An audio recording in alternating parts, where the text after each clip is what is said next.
औज़ुबिल्लाहिमिनश्शैतानिर्रजीम बिस्मिल्लाहिर्रहमानिर्रहीम। Dear students, कैसे हैं आप सब लोग। मैं उम्मीद करता हूं कि आप सब लोग ठीक ठाक होंगे और अपनी लाइफ्स को एंजॉय कर रहे होंगे। डियर स्टूडेंट्स, आज का लेक्चर जो है हमारा लेक्चर नंबर वैसे तो लेक्चर नंबर 20 है, लेकिन आप लोगों को पता है कि हम लोगों ने स्ट्रक्चर प्रोग्रामिंग के 4 लेक्चर्स या 4 वीडियो लेक्चर्स जो थे वो हमने स्टार्ट में लिए थे। तो उस हिसाब से जो है हमारा जो ऑब्जेक्ट ओरिएंटेड प्रोग्रामिंग का जो लेक्चर है, तो वो लेक्चर है हमारा 16th लेक्चर। ठीक है, तो आज जो है हमारा वीक नंबर 5 का बेसिकली लास्ट लेक्चर है, और इसके बाद हमारा वीक नंबर 6 के जो नेक्स्ट लेक्चर्स होंगे वो वीक नंबर 6 के लेक्चर्स होंगे।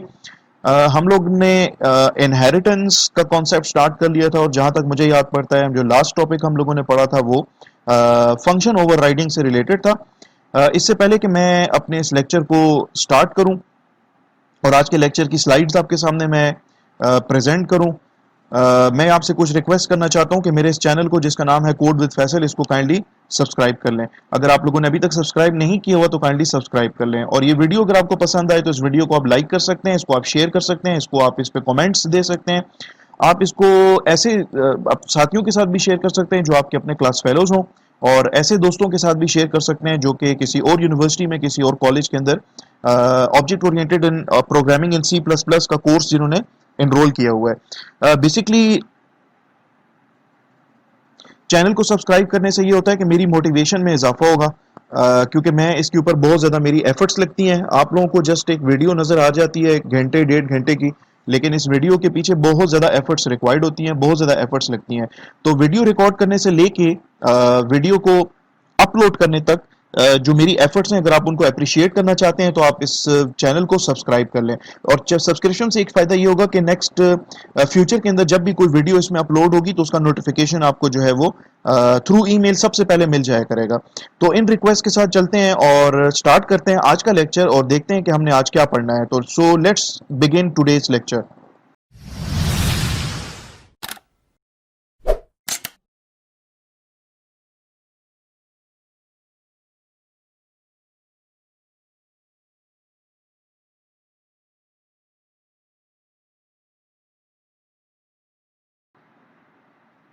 डियर स्टूडेंट्स, मैं आज के लेक्चर की स्लाइड्स ओपन कर लेता हूं। हमारा जो है ऑब्जेक्ट ओरिएंटेड प्रोग्रामिंग 1 कोर्स का टाइटल है, कॉम 106 हमारे कोर्स का कोर्स कोड है, और आज इसका लेक्चर नंबर 16 जो है वो हम देख रहे हैं। प्रीवियस लेक्चर के अंदर हम लोगों ने प्रोटेक्टेड डेटा मेंबर्स और प्रोटेक्टेड मेंबर फंक्शंस की बात की थी। हमने एक जनरलाइजेशन की यूएमएल डायग्राम देखी थी कि इनहेरिटेंस को हम किस तरीके से रिप्रेजेंट कर सकते हैं यूएमएल के अंदर।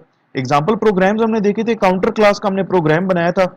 हमने काउंटर एक क्लास बनाई थी जो कि सिर्फ और सिर्फ जो है अपने काउंट वेरिएबल को इंक्रीमेंट कर रहा था। डिक्रीमेंट करने के लिए हम लोगों ने एक चाइल्ड क्लास इसकी बनाई काउंटर क्लास की, यानी कि काउंटर क्लास आपकी बेस क्लास है और ये इसकी डिराइव्ड क्लास है। काउंटर क्लास जो है वो आपकी पेरेंट क्लास है, और काउंट डी एन क्लास जो थी वो हमारी चाइल्ड क्लास थी। ठीक है, काउंटर क्लास को आप सुपर क्लास भी कह सकते हो, काउंटर क्लास को आप पेरेंट क्लास भी कह सकते हो, काउंटर क्लास को आप बेस क्लास भी कह सकते हो। और काउंट डीएन क्लास जो कि इससे डिराइव हुई है, जो कि इससे इनहेरिट हुई है, आप इसको चाइल्ड क्लास कह सकते हो, आप इसको सब क्लास कह सकते हो, आप इसको डिराइव क्लास कह सकते हो।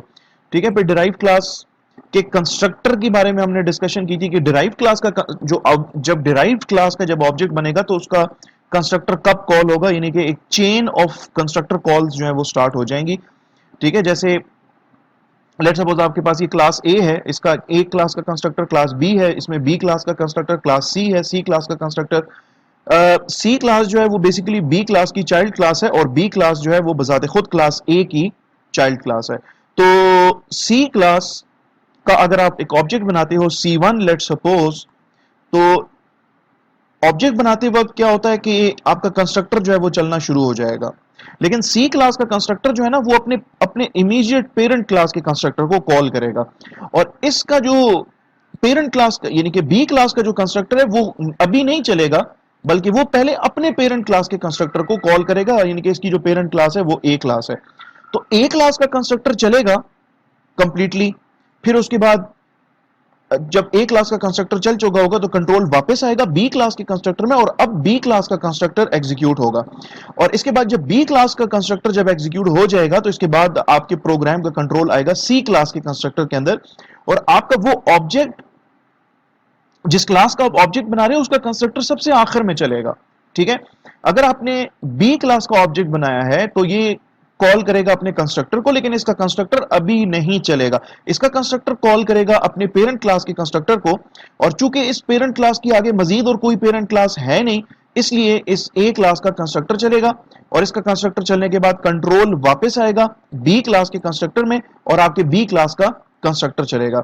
अगर ए क्लास का आपने ऑब्जेक्ट बनाया है तो ये कॉल करेगा अपने इस क्लास के कंस्ट्रक्टर को, इसका कोई ऑब्जेक्ट नहीं है लिहाजा, सॉरी, इसका कोई पेरेंट क्लास नहीं है लिहाजा इसका कंस्ट्रक्टर जो है वो चलना शुरू हो जाएगा। तो ये चीज हमने डिस्कस की थी कंस्ट्रक्टर्स के केस में। इसी तरीके से हम लोगों ने डिस्ट्रक्टर को भी देखा था, और हम लोगों ने ये देखा था, अगर आपको याद हो, कि डिस्ट्रक्टर जो है वो कॉल होगा इन रिवर्स ऑर्डर। जिस ऑर्डर में आपका कंस्ट्रक्टर्स कॉल हुए ना, तो अगर आपने डिराइव क्लास का डिस्ट्रक्टर कॉल किया है, डिराइव क्लास का अगर आपने ऑब्जेक्ट जो है वो डिस्ट्रॉय किया है, तो उसका डिस्ट्रक्टर जो है वो रिवर्स ऑर्डर में कॉल होगा। जिस ऑर्डर में कंस्ट्रक्टर्स कॉल हुए हैं उसके बिल्कुल उल्टे ऑर्डर में डिस्ट्रक्टर कॉल होगा, ठीक है। जैसे फॉर एग्जांपल आपने ये सी क्लास है, सी क्लास की पेरेंट क्लास बी क्लास है, बी क्लास की पेरेंट क्लास ए क्लास है। आपने सी क्लास का एक पॉइंटर बनाया और इसके आगे आपने लिखा is equal to new C. Basically आपने सी क्लास का एक ऑब्जेक्ट बनाया, रन टाइम पे डायनेमिकली आपने इसके लिए मेमोरी एलोकेट की है, और इस मेमोरी का जो मेमोरी एलोकेट की है उस मेमोरी का जो एड्रेस है वो इस पॉइंटर C1 में आ जाएगा। मींस कि आपका नया ऑब्जेक्ट बन जाएगा, ठीक है। तो नया ऑब्जेक्ट बनता है तो जाहिर सी बात है फिर कंस्ट्रक्टर कॉल होगा। बहरहाल हम कंस्ट्रक्टर के ऊपर तो हम बात कर चुके हैं, देख चुके हैं कि कंस्ट्रक्टर जो है वो किस ऑर्डर में कॉल होगा। We are not going to discuss the constructor in this particular scenario, हम डिस्ट्रक्टर को डिस्कस करें। तो यहाँ पे डिलीट C1 का मतलब है कि C1 ऑब्जेक्ट जो है ना आपका डिस्ट्रॉय हो रहा है। तो जब C1 ऑब्जेक्ट आपका डिस्ट्रॉय होगा तो ऑब्वियसली डिस्ट्रक्टर चलेगा। लेकिन डिस्ट्रक्टर किसका चलेगा? डिस्ट्रक्टर जो है ना आपका यहाँ पे, जब हम C1 को, जो कि आपके इस जो कि बेसिकली एक पॉइंटर है जो कि पॉइंट कर रहा है आपके इस ऑब्जेक्ट को, तो जब हम इस पॉइंटर को डिलीट कर रहे होते हैं तो basically we are deleting this memory location which was allocated at run time. इस मेमोरी लोकेशन को हम लोग डिलीट करें। जब मेमोरी लोकेशन डिलीट होगी तो ऑब्वियसली आपका ये जो ऑब्जेक्ट है ये भी डिस्ट्रॉय हो जाएगा। तो ये कॉल करेगा अपने कंस्ट्रक्टर को, सी क्लास के कंस्ट्रक्टर को, और सी क्लास का, सॉरी, ये कॉल करेगा सी क्लास के डिस्ट्रक्टर को, और सी क्लास का डिस्ट्रक्टर चलना शुरू हो जाएगा। इसका डिस्ट्रक्टर फिर कॉल करेगा अपने पेरेंट क्लास के डिस्ट्रक्टर को, और इसका डिस्ट्रक्टर भी चलना शुरू हो जाएगा। बी क्लास का डिस्ट्रक्टर जो है वो अपने पेरेंट क्लास ए के डिस्ट्रक्टर को कॉल करेगा, और ए क्लास का जो डिस्ट्रक्टर है वो चलना शुरू हो जाएगा, ठीक है। तो इस तरीके से आपका डिस्ट्रक्टर जो है वो चलेगा। फिर हम लोगों ने थोड़ी सी बात की थी फंक्शन ओवरराइडिंग की, कि what do we mean by function overriding. तो फंक्शन ओवरराइडिंग का मतलब है कि यार आपके पेरेंट क्लास में भी एक फंक्शन मौजूद है with the same name, with the same return type, with the same number of arguments and with the same type of arguments। और चाइल्ड क्लास के अंदर भी वही फंक्शन मौजूद है, with the same name, with the same return type, with the same number of arguments and with the same type of arguments। लेकिन parent class के अंदर जो फंक्शन होगा उसकी बॉडी के अंदर कोड कुछ और लिखा होगा, और चाइल्ड क्लास के अंदर जो कोड होगा उसका कोड डिफरेंट होगा। स्टैक की क्लास हमने बनाई थी जो पुश और पॉप कर रही थी।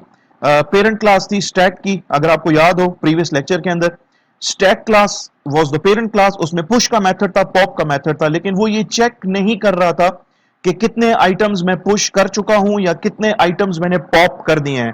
तो इस मकसद के लिए हमने स्टैक 2 नाम की एक चाइल्ड क्लास बनाई, और उस चाइल्ड क्लास के अंदर भी हमने पुश और पॉप नाम के 2 फंक्शंस बनाए। लेकिन the functionality of the push and pop functions of the parent class was different from the push and pop functions present in the child class। उसकी रिटर्न टाइप सेम थी, उसका functions के नाम push और pop ही है जो कि आपकी पेरेंट क्लास के अंदर है, और उसकी नंबर ऑफ आर्ग्यूमेंट 0 थे पेरेंट क्लास में, 0 होंगे चाइल्ड क्लास में। लेकिन जो कोड लिखा हुआ है पुश और पॉप के फंक्शन के अंदर इन द पेरेंट क्लास, वो कोड डिफरेंट है फ्रॉम द स्टैक 2 क्लास, यानी कि from the child class. So this is basically called as function overriding.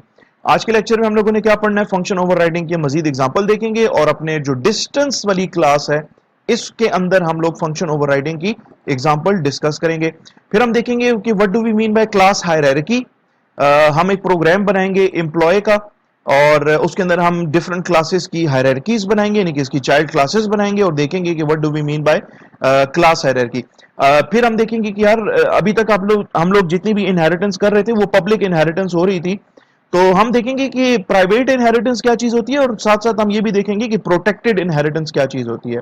Level of inheritance को डिस्कस करेंगे which is almost related to class hierarchy. Level of inheritance, ठीक है, इसको discuss करेंगे।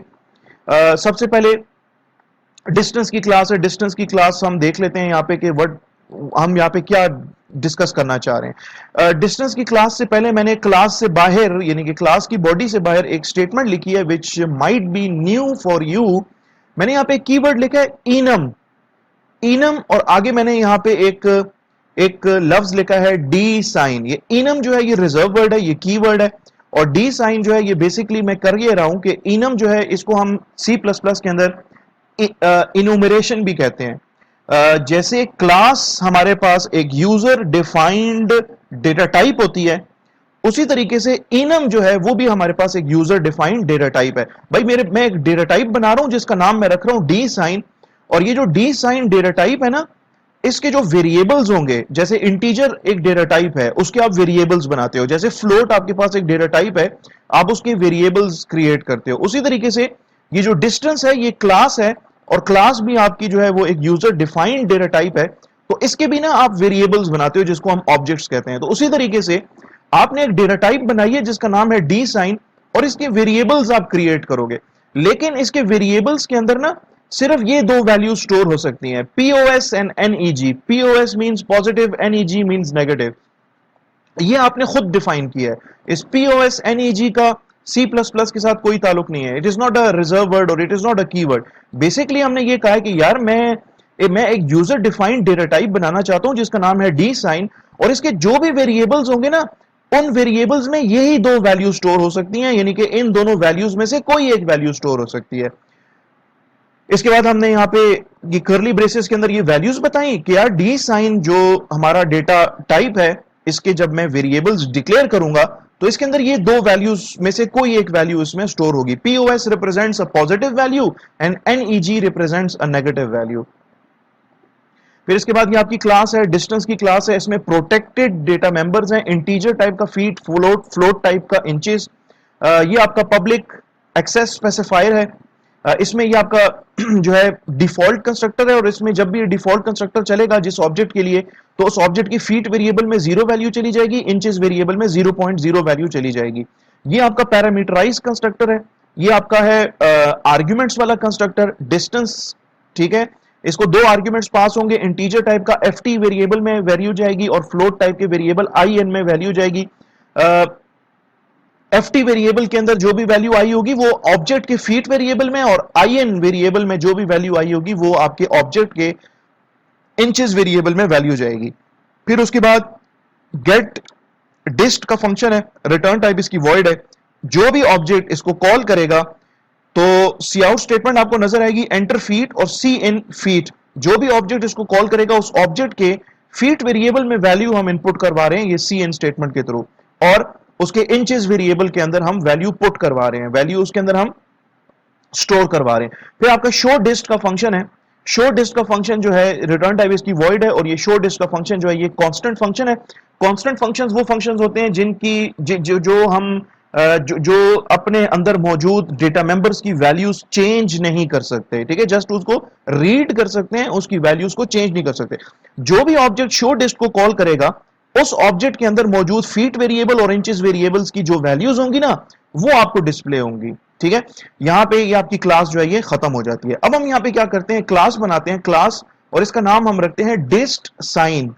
ये एक ऐसी क्लास होगी कि जिसके फीट और इंचेस वेरिएबल जिसके फीट और इंचेस वेरिएबल्स के अंदर पड़ी हुई जो वैल्यूज होंगी ना उसके साथ हम साइन भी लगा सकते हैं, यानी कि पॉजिटिव साइन भी नेगेटिव साइन भी। वो हम इस क्लास के अंदर नहीं कर सकते क्योंकि इस क्लास के अंदर वो फंक्शनैलिटी मौजूद नहीं है।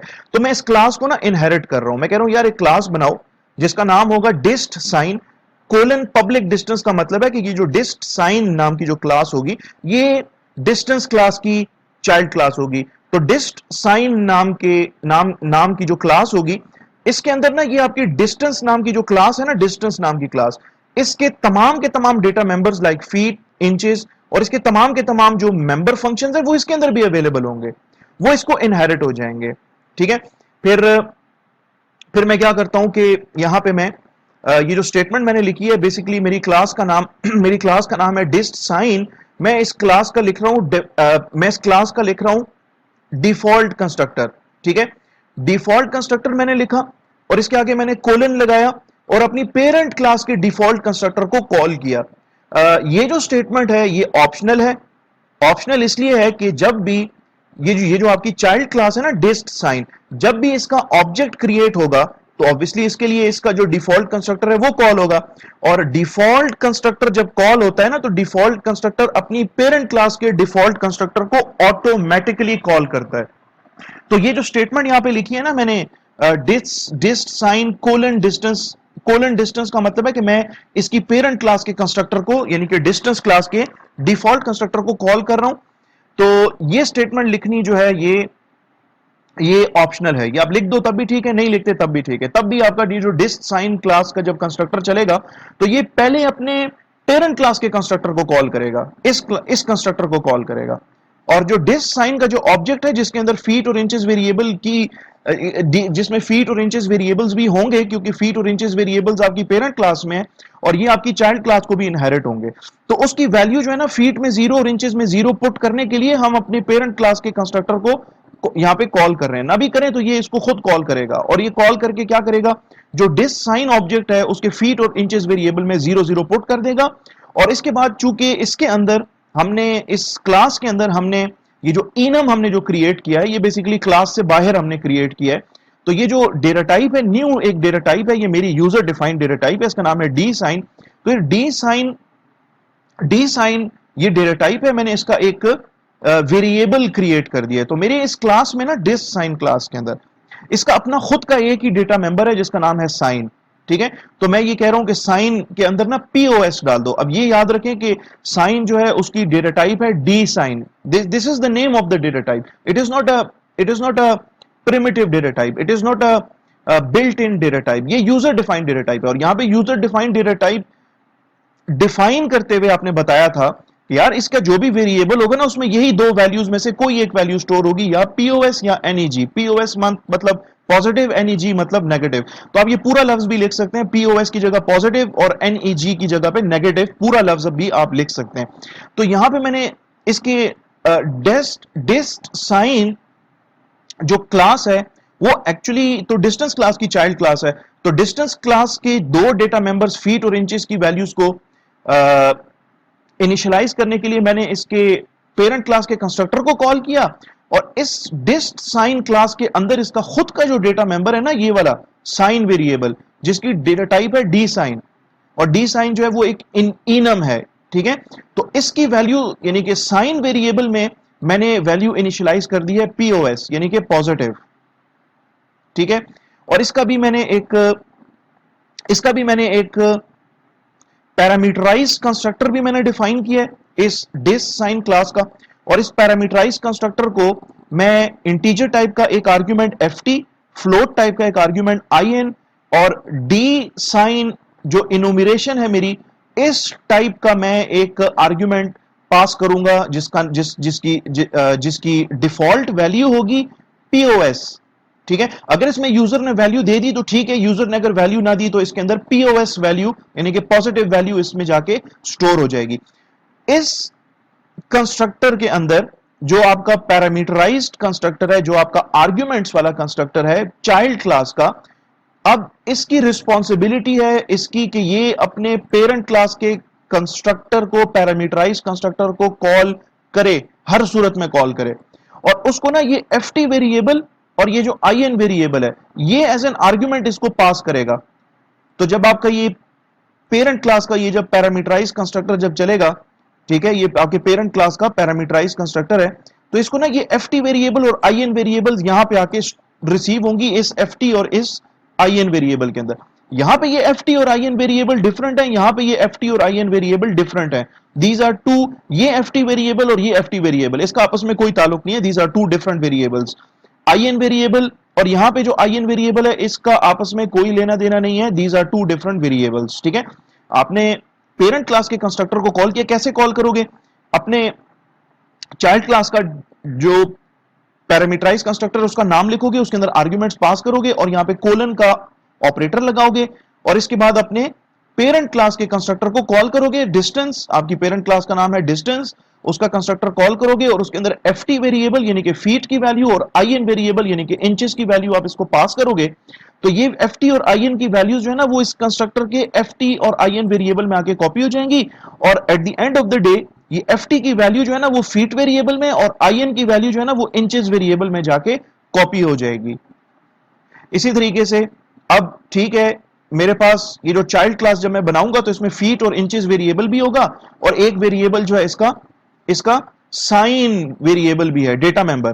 तो साइन में क्या डालना है, साइन में आपने डालना है एसजी वेरिएबल की वैल्यू। ये आपका एसजी वेरिएबल है।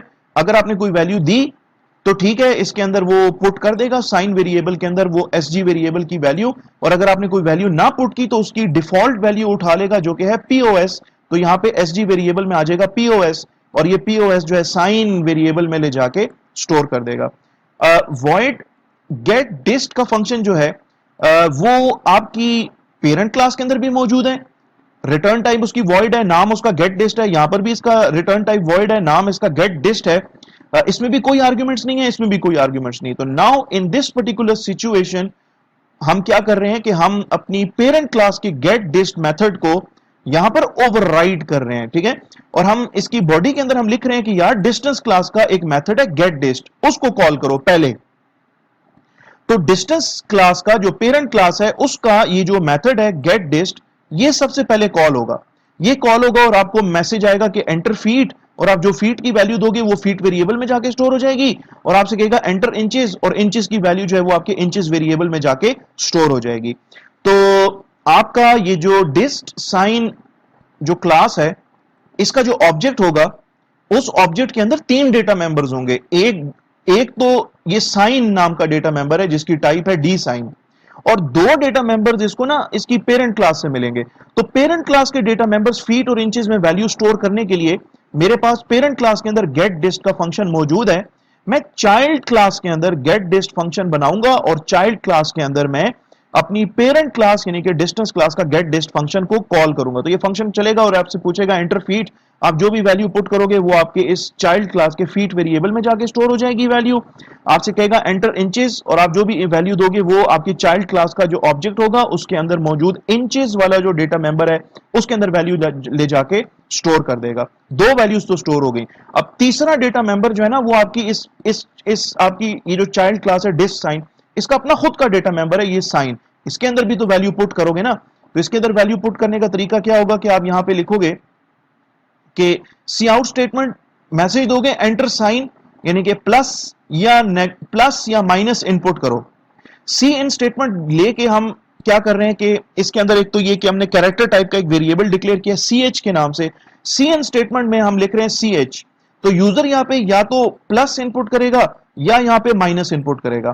तो हम साइन वेरिएबल के अंदर असाइन कर रहे हैं।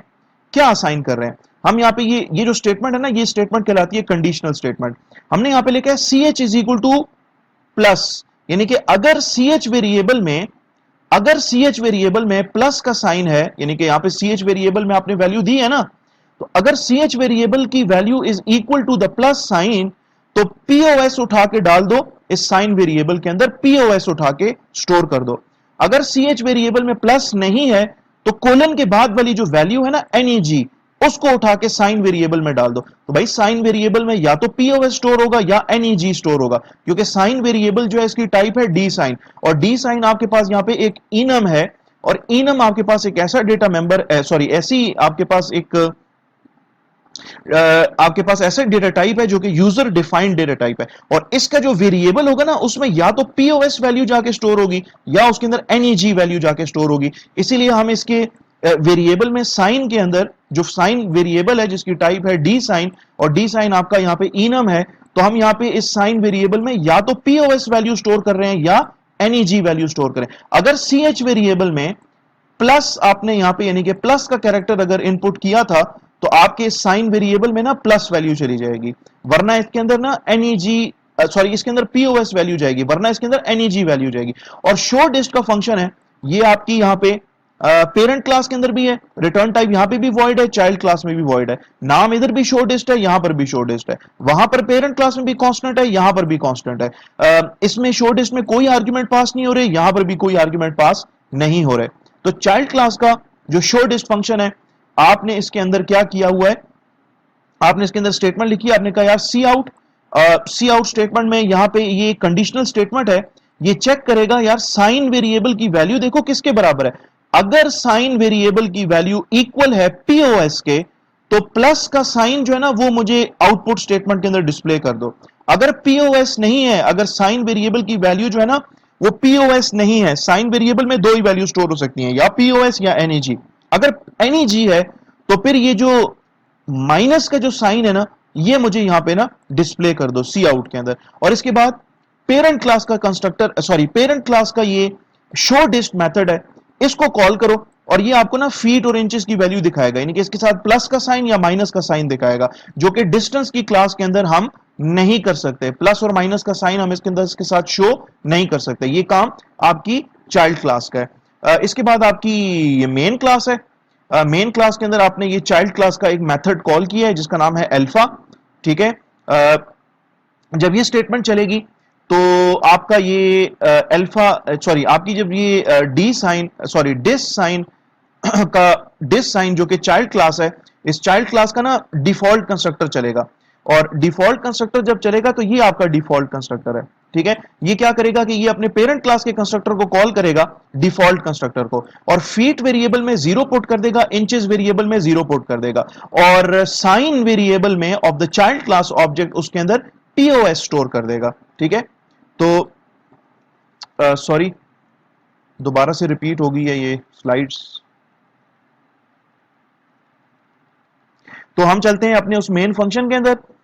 मेन फंक्शन में आपने डी साइन जो चाइल्ड क्लास है उसका ऑब्जेक्ट बनाया अल्फा, तो ये ऑब्जेक्ट जब बनेगा तो ये अपने डिफॉल्ट कंस्ट्रक्टर को कॉल करेगा। तो क्या होगा, आपका अल्फा ऑब्जेक्ट बनेगा मेमोरी के अंदर, इसके अंदर अब 3 डेटा मेंबर्स हैं इसके, साइन में स्टोर होगा पीओएस, फीट में स्टोर होगा 0, इंचेस में स्टोर होगा 0.0। इसके फीट और इंचेस वेरिएबल की वैल्यू सेट करने के लिए हमने पेरेंट क्लास के डिफॉल्ट कंस्ट्रक्टर को कॉल किया है। अगर आप खुद कॉल ना करें तो ये कंपाइलर जो है वो आपके लिए खुद भी कॉल कर लेगा, ऑटोमेटिकली कॉल हो सकता है ये, ठीक है। और साइन वेरिएबल के अंदर पीओएस है। अगर मैं आपको इसका डिफॉल्ट कंस्ट्रक्टर दिखा दूं तो इसमें लिखा है कि यार साइन वेरिएबल के अंदर ना पीओएस स्टोर करना, ठीक है। फिर इसके बाद ये जो अल्फा आपका जो ऑब्जेक्ट है, इसका गेट डिस्ट का फंक्शन कॉल हो रहा है। तो इसके गेट डिस्ट के फंक्शन को अगर हम देखें तो ये आपका गेट डिस्ट का फंक्शन है। ये गेट डिस्ट का फंक्शन जो है ये अपने पेरेंट क्लास के गेट डिस्ट फंक्शन को कॉल करेगा और आपसे कहेगा यार एंटर फीट, फीट की वैल्यू इनपुट करोगे, एंटर इंचेस, आप इंचेस की वैल्यू इनपुट करोगे। और जब ये पेरेंट क्लास का जब गेट डिस्ट फंक्शन जब चल चुका होगा तो कंट्रोल वापस आएगा यहां पे इस गेट अपनी चाइल्ड क्लास के गेट डिस्ट फंक्शन में। कैरेक्टर टाइप का एक वेरिएबल डिक्लेयर होगा ch, और आपसे पूछा जाएगा, आपसे कहा जाएगा एंटर साइन, यानी कि प्लस इनपुट करो या माइनस इनपुट करो। तो यहां पे ch वेरिएबल में ना प्लस या माइनस स्टोर हुआ होगा। तो अब बारी है जी आपके साइन वेरिएबल को इनिशियलाइज करने की। तो साइन वेरिएबल में हम कह रहे हैं कि यार इसके अंदर असाइन करो, अगर ch वेरिएबल में प्लस का कैरेक्टर पड़ा है तो pos इसके अंदर असाइन करो, वरना neg इसके अंदर असाइन कर दो, ठीक है। तो यहां पे हमने जो है एक ऑब्जेक्ट बनाया है, यहां पे चाइल्ड क्लास का एक ऑब्जेक्ट है बीटा, और इसके लिए हमने इसका ना पैरामीटराइज कंस्ट्रक्टर को कॉल किया है, लेकिन इसके अंदर मैंने सिर्फ 2 आर्ग्यूमेंट्स पास किए हैं, हालांकि इसका जो पैरामीटराइज कंस्ट्रक्टर है उसके अंदर 3 आर्ग्यूमेंट्स हैं, ठीक है। तो यहां पे 11 और 6.25 मैंने वैल्यू जो है इसको आर्ग्यूमेंट्स में पास की है। तो ये इसका पैरामीटराइज कंस्ट्रक्टर है, ये 11 और 6.25 इसके ft और in वेरिएबल में जाके स्टोर हो जाएंगी, और आपके पेरेंट क्लास का डिस्टेंस वाला फंक्शन यानी कि इसका पैरामीटराइज कंस्ट्रक्टर कॉल होगा। ft की वैल्यू 11 थी आई गेस, ठीक है, हाँ 11, और in में 6.25 जाके स्टोर होगा। और यही ft 11 और in 6.25 ये आप इसके कंस्ट्रक्टर के हवाले कर रहे हो, ये वैल्यूज इसके पैरामीटराइज कंस्ट्रक्टर को, इसका पैरामीटराइज कंस्ट्रक्टर चलेगा, ft में आएगा 11, इसमें आएगा 6.75, और ये 11 वैल्यू जो है वो इसके फीट वेरिएबल में और 6.75 इसके इंचेस वेरिएबल में जाके स्टोर हो जाएगी। उसके बाद यहां पे ये तीसरा आर्ग्यूमेंट है, आपने कहा यार कि एक वेरिएबल यहां पे बनाओ डी साइन टाइप का। डी साइन क्या है? डी साइन आपका ये इनम है।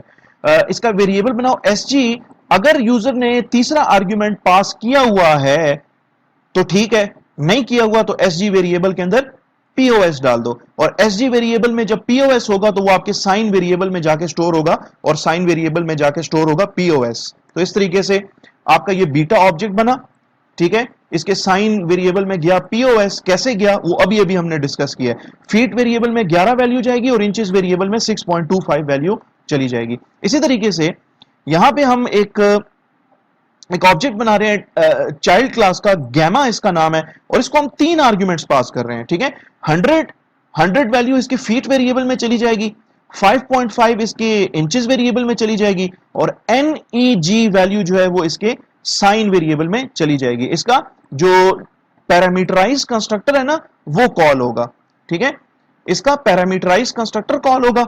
यहां पे आपका पैरामीटराइज कंस्ट्रक्टर है, ठीक है, ये वाला डिस साइन, ठीक है। फीट पहला आर्ग्यूमेंट जो आपने पास किया है वो ft वेरिएबल में आएगा, दूसरा आर्ग्यूमेंट in वेरिएबल में, और तीसरा आर्ग्यूमेंट जो NEG आपने पास किया है वो इसके sg वेरिएबल में आ जाएगा। और sg वेरिएबल की वैल्यू जो है वो साइन वेरिएबल में जाके स्टोर हो जाएगी, और आपकी जो ft यानी कि पहला आर्ग्यूमेंट और दूसरा आर्ग्यूमेंट जो है वो आपने कहा कि यार इसके पेरेंट क्लास के कंस्ट्रक्टर को कॉल करो, और इसका पेरेंट क्लास का कंस्ट्रक्टर जो है वो इसकी रिस्पॉन्सिबिलिटी लेगा इसके फीट और इसके फीट वेरिएबल और इसके इंचेस वेरिएबल के अंदर वैल्यू स्टोर करने की। तो आपके इस तरीके से अल्फा बीटा गामा ऑब्जेक्ट्स जो है वो इस तरीके से बन जाएंगे, ठीक है। फिर आप यहां पे क्या करते हो कि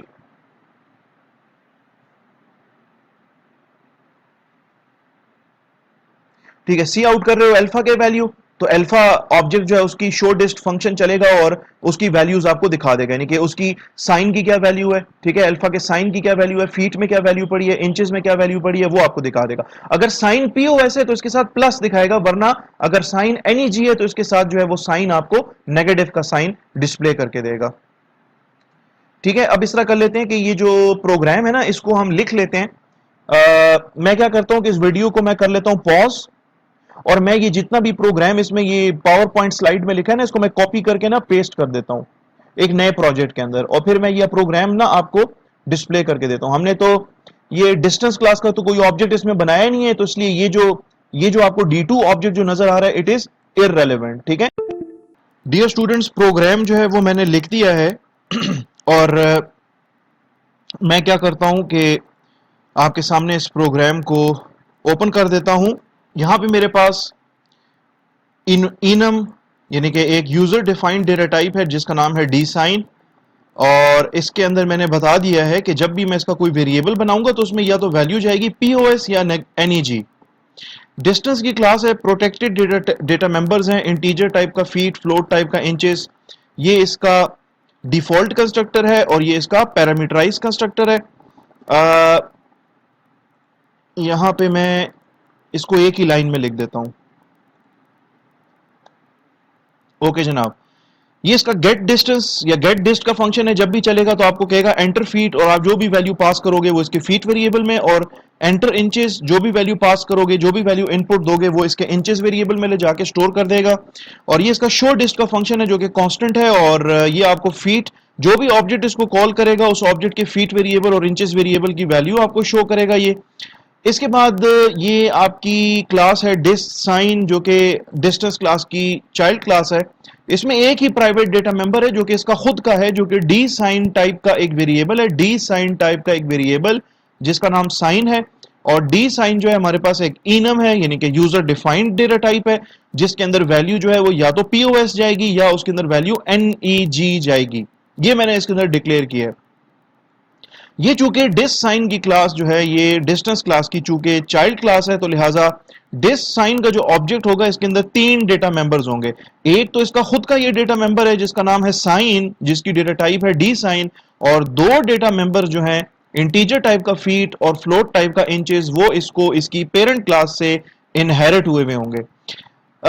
यहां पे जो मेरी चाइल्ड क्लास है इसके अंदर इसका ये डिफॉल्ट कंस्ट्रक्टर है, और इसके डिफॉल्ट कंस्ट्रक्टर में मैं बेसिकली कॉल कर रहा हूं इसकी पेरेंट क्लास के डिफॉल्ट कंस्ट्रक्टर को। तो ये स्टेटमेंट लिखना ऑप्शनल है, क्योंकि आपकी जब डिराइव्ड क्लास यानी कि चाइल्ड क्लास का जब हम ऑब्जेक्ट बनाएंगे और उसका जब कंस्ट्रक्टर चलेगा डिफॉल्ट कंस्ट्रक्टर, तो वो ना अपनी पेरेंट क्लास के डिफॉल्ट कंस्ट्रक्टर को खुद ब खुद कॉल करेगा। तो पहले जब इसका जब हम ऑब्जेक्ट बनाएंगे ना, लेट सपोज मैं लिखता हूं यहां पे डिस साइन क्लास का ऑब्जेक्ट मैंने बनाया है अल्फा, तो ये ऑब्जेक्ट जो है ना ये अपना डिस साइन क्लास का डिफॉल्ट कंस्ट्रक्टर को कॉल करेगा, क्योंकि मैंने इसके साथ तो कोई आर्ग्यूमेंट्स पास नहीं किए।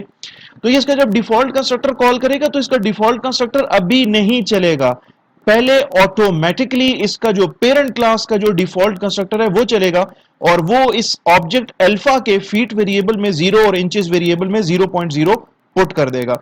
और इसके बाद जब कंट्रोल वापस आएगा इसके चाइल्ड क्लास के डिफॉल्ट कंस्ट्रक्टर में, तो इसके साइन वेरिएबल के अंदर पीओएस उठा के डाल देगा, क्योंकि साइन वेरिएबल के अंदर या तो पीओएस जाएगा वैल्यू या इसकी वैल्यू जाएगी एनईजी, वो हमने ऑलरेडी ऊपर डिफाइन की हुई है।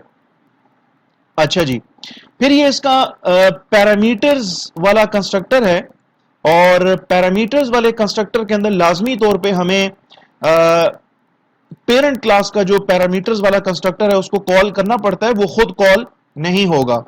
ठीक है, यहां पे लेट सपोज अगर मैंने एक ऑब्जेक्ट बनाया है डिस साइन क्लास का बीटा या डिस साइन क्लास का ये ऑब्जेक्ट गैमा, तो इसके लिए ना इसका पैरामीटराइज कंस्ट्रक्टर चलेगा। बीटा के लिए 11 और 6.25, यहां पे इसका पैरामीटराइज कंस्ट्रक्टर चलेगा। एफटी वेरिएबल में 11 आएगा, फ्लोट वेरिएबल में आईएन वेरिएबल में 6.25 आएगा, और चूंकि मैंने इसमें दो ही आर्ग्यूमेंट्स दिए हैं तो इसका अपना जो खुद का इस क्लास के ऑब्जेक्ट बीटा का जो खुद का एक डेटा मेंबर है जिसका नाम है साइन, तो इसकी वैल्यू जो है ना वो हम यहाँ पे पुट कर रहे हैं। यहाँ पे हम डी साइन टाइप का हम एक वेरिएबल बना रहे हैं एस जी, और इसकी डिफॉल्ट वैल्यू हम पुट कर रहे हैं क्या, पीओएस की। अगर यूजर ने कोई वैल्यू ना भी दी हो तो इसके साइन वेरिएबल के अंदर ना पीओएस जाके स्टोर हो जाएगा। बहरहाल 11 और 6.25 के साथ क्या होगा कि 11 वैल्यू और 6.25 के साथ ये होगा कि हम इसके पेरेंट क्लास के कंस्ट्रक्टर को यानी कि पेरेंट क्लास के पैरामीटराइज कंस्ट्रक्टर को कॉल कर रहे हैं। तो ये 11 वैल्यू एफटी वेरिएबल की वैल्यू 11 और आईएन वेरिएबल 6.25 वो इसके पेरेंट क्लास के पैरामीटराइज कंस्ट्रक्टर के अंदर ये वैल्यूज पास ऑन हो जाएंगी 11 एंड 6.25। पेरेंट क्लास का पैरामीटराइज कंस्ट्रक्टर जो है वो चलना शुरू हो जाएगा, और इसके एफटी वेरिएबल में वैल्यू 11 आएगी और इसके आईएन वेरिएबल के अंदर वैल्यू 6.25 आएगी। एफटी की वैल्यू 11 फीट वेरिएबल में और आईएन की वैल्यू 6.25 इस ऑब्जेक्ट ये जो ऑब्जेक्ट हमने बनाया है बीटा, इसके इंचेस वेरिएबल में ये वैल्यू चली जाएगी। और फिर इसके बाद जब ये कंस्ट्रक्टर चल चुका होगा तो कंट्रोल वापस जाएगा चाइल्ड क्लास के चाइल्ड क्लास के पैरामीटराइज कंस्ट्रक्टर के अंदर। यहां पे आपका पैरामीटराइज कंस्ट्रक्टर में एक ही स्टेटमेंट लिखी है कि यार एसजी वेरिएबल में जो कुछ पढ़ा है ना उसको साइन वेरिएबल के अंदर कॉपी कर लो। तो भाई जब हम ये ऑब्जेक्ट बना रहे थे तो उसको तो हमने तीसरा आर्ग्यूमेंट पास ही नहीं किया था, तो जब तीसरा आर्ग्यूमेंट आप पास नहीं करोगे तो एसजी वेरिएबल के अंदर पीओएस वैल्यू चली जाएगी, और ये एसजी वेरिएबल की वैल्यू पीओएस जो है वो इस ऑब्जेक्ट के बीटा ऑब्जेक्ट के साइन वेरिएबल के अंदर पीओएस वैल्यू चली जाएगी। अच्छा जी, इसके बाद हम यहां पे गैमा ऑब्जेक्ट बना रहे हैं, इसको हम पास कर रहे हैं 100 और 500 5.5 और एनईजी। हम इसको तीन आर्ग्यूमेंट्स पास कर रहे हैं 100 5.5 एंड एनईजी। तो इसका जो पैरामीटराइज कंस्ट्रक्टर जब चलना शुरू होगा, यहां पे आपका पैरामीटराइज कंस्ट्रक्टर है तो 100 एफटी वेरिएबल में, 5.5 आईएन वेरिएबल में, और एसजी वेरिएबल के अंदर चूंकि हमने वैल्यू इस टाइम पास की है तो इसके अंदर एनईजी वैल्यू जाएगी, और इसका जो कंस्ट्रक्टर है वो इसके पेरेंट क्लास के कंस्ट्रक्टर को कॉल करेगा, और पेरेंट क्लास के कंस्ट्रक्टर को 100 और 5.5 value as an argument pass करेगा। तो आपका पेरेंट क्लास का कंस्ट्रक्टर पैरामीटराइज कंस्ट्रक्टर चलना शुरू होगा। वो 100 और 5.5 वैल्यू जो आपने यहां से कॉल करते वक्त इसको पास की थी, वो वैल्यू इस एफटी वेरिएबल में 100 और आईएन वेरिएबल के अंदर 5.5 आके स्टोर हो जाएगी। And at the end of the day feet variable में एफटी वेरिएबल की वैल्यू 100 और इंचेस वेरिएबल के अंदर आईएन वेरिएबल की वैल्यू 5.5 जो है वो आके स्टोर हो जाएगी। आपका जब पैरामीटराइज कंस्ट्रक्टर जब चल चुका होगा, ठीक है, तो कंट्रोल वापस आएगा inside the parameterize constructor of the child class, और चाइल्ड क्लास के पैरामीटराइज कंस्ट्रक्टर में लिखा है कि यार एसजी वेरिएबल में जो कुछ पड़ा है उसको साइन वेरिएबल के अंदर कॉपी कर लो। तो चूंकि ये ऑब्जेक्ट आपने जब बनाया था तो इसको आपने तीसरा आर्ग्यूमेंट भी पास किया था और इसको आपने NEG वैल्यू भिजवाई थी। तो ये NEG वैल्यू इस SG वेरिएबल में आके कॉपी हुई है और NEG वैल्यू जो कि SG वेरिएबल में आके कॉपी हुई है, ये वैल्यू आप इसके साइन डेटा मेंबर में भिजवा रहे हैं। तो साइन वेरिएबल में जाएगी value NEG for the third object gamma. ठीक है, अल्फा के साइन वेरिएबल में भी पीओएस है, बीटा के भी साइन वेरिएबल में पीओएस है, गैमा के भी साइन वेरिएबल के अंदर पीओएस है। अच्छा, इसके बाद ना ये सी आउट स्टेटमेंट आपकी चलेगी और आपको लिखा हुआ नजर आएगा अल्फा। ठीक है, अल्फा जो ऑब्जेक्ट है, लेट्स सपोज अल्फा ऑब्जेक्ट जो है लिखा हुआ नजर आएगा आपको अल्फा इज इक्वल टू, और अल्फा ऑब्जेक्ट का शो डिस्ट फंक्शन चलेगा। तो शो डिस्ट फंक्शन जो है यहां पे आपकी इस चाइल्ड क्लास के अंदर जो शो डिस्ट फंक्शन है वो यहां पे आपको नजर आ रहा होगा।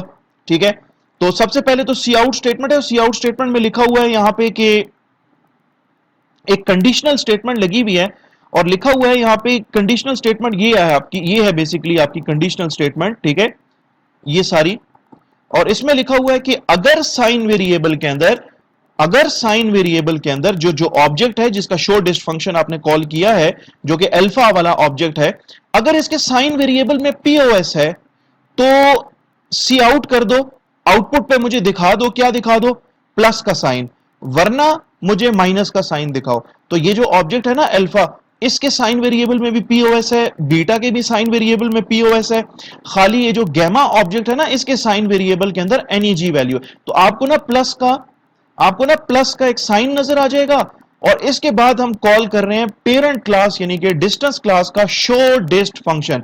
जब पेरेंट क्लास का शो डिस्ट फंक्शन चलेगा तो वो आपको ना फीट वेरिएबल की वैल्यू और इंचेस वेरिएबल की वैल्यू डिस्प्ले करके देगा। किस ऑब्जेक्ट के लिए?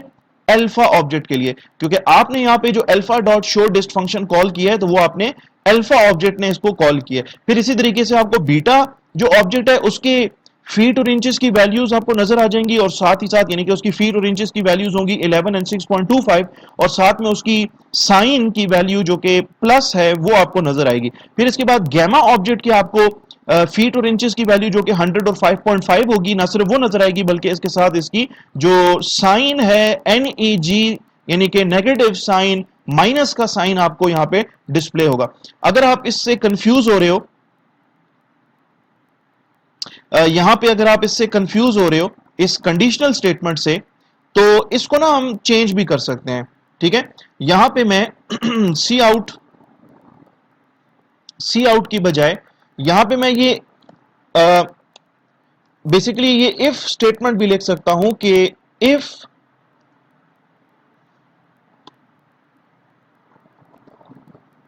If sign is equal to POS, कि अगर साइन वेरिएबल में जिस ऑब्जेक्ट ने शो डिस्ट को कॉल किया अगर उसके साइन वेरिएबल में पीओएस है तो सी आउट में ना आप डिस्प्ले करो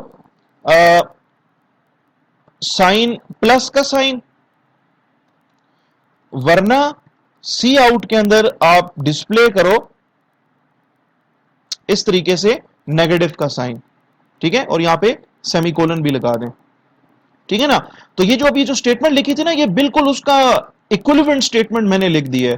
कंडीशनल स्टेटमेंट से अगर आप कंफ्यूज हो रहे हो तो आप ये स्टेटमेंट भी लिख सकते हो कि अगर साइन वेरिएबल में पीओएस है तो मुझे आउटपुट पे प्लस का साइन डिस्प्ले करके दो, वरना मुझे माइनस का साइन डिस्प्ले करके दे दो। तो मैं इसको कंट्रोल Z प्रेस कर लेता हूं और जो स्टेटमेंट पहले लिखी हुई थी मैं वही कंडीशनल स्टेटमेंट यहां पे लिख देता हूं दोबारा से।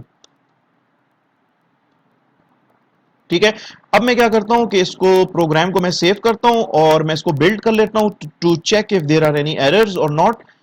कोई एरर्स नहीं है। अब मैं इस प्रोग्राम को रन करूंगा। ये आपसे कह रहा है फीट की वैल्यू इनपुट कर लें, क्योंकि यहां पे जो अल्फा ऑब्जेक्ट है ना इसका गेट डिस्ट का फंक्शन यहां पे चल रहा है। ठीक है, अल्फा ऑब्जेक्ट का जो गेट डिस्ट का फंक्शन है वो चल रहा है और ये अपने गेट डिस्ट के फंक्शन के अंदर ना अपने पेरेंट क्लास के कंस्ट्रक्टर को कॉल कर रहा है। तो इस टाइम पे जो स्टेटमेंट्स चल रही है ना वो बेसिकली पेरेंट क्लास का कंस्ट्रक्टर है। कंस्ट्रक्टर कह रहा हूं, पेरेंट क्लास का गेट डिस्ट फंक्शन यहां पे चल रहा है। तो ये पेरेंट क्लास का डिस्टेंस क्लास का गेट डिस्ट चल रहा है। आपसे कह रहा है एंटर फीट, तो मैं लेट सपोज फीट की वैल्यू पुट करता हूं 12, इंचेस की वैल्यू लेट सपोज मैं पुट करता हूं 5.75। फिर उसके बाद जब ये गेट डिस्ट का फंक्शन जब चल चुका होगा ना, तो ये इसकी चाइल्ड क्लास में दोबारा, यानी कि चाइल्ड क्लास के गेट डिस्ट फंक्शन में दोबारा से आपका कंट्रोल आएगा और ये आपसे कहेगा कि यार साइन पुट करो प्लस या माइनस। तो आप इसमें आपकी ये सी इन स्टेटमेंट चलेगी। लेट सपोज मैं इसके अंदर ना माइनस का साइन लगाता हूं, ठीक है, तो आपके सी एच वेरिएबल में ना माइनस चला जाएगा।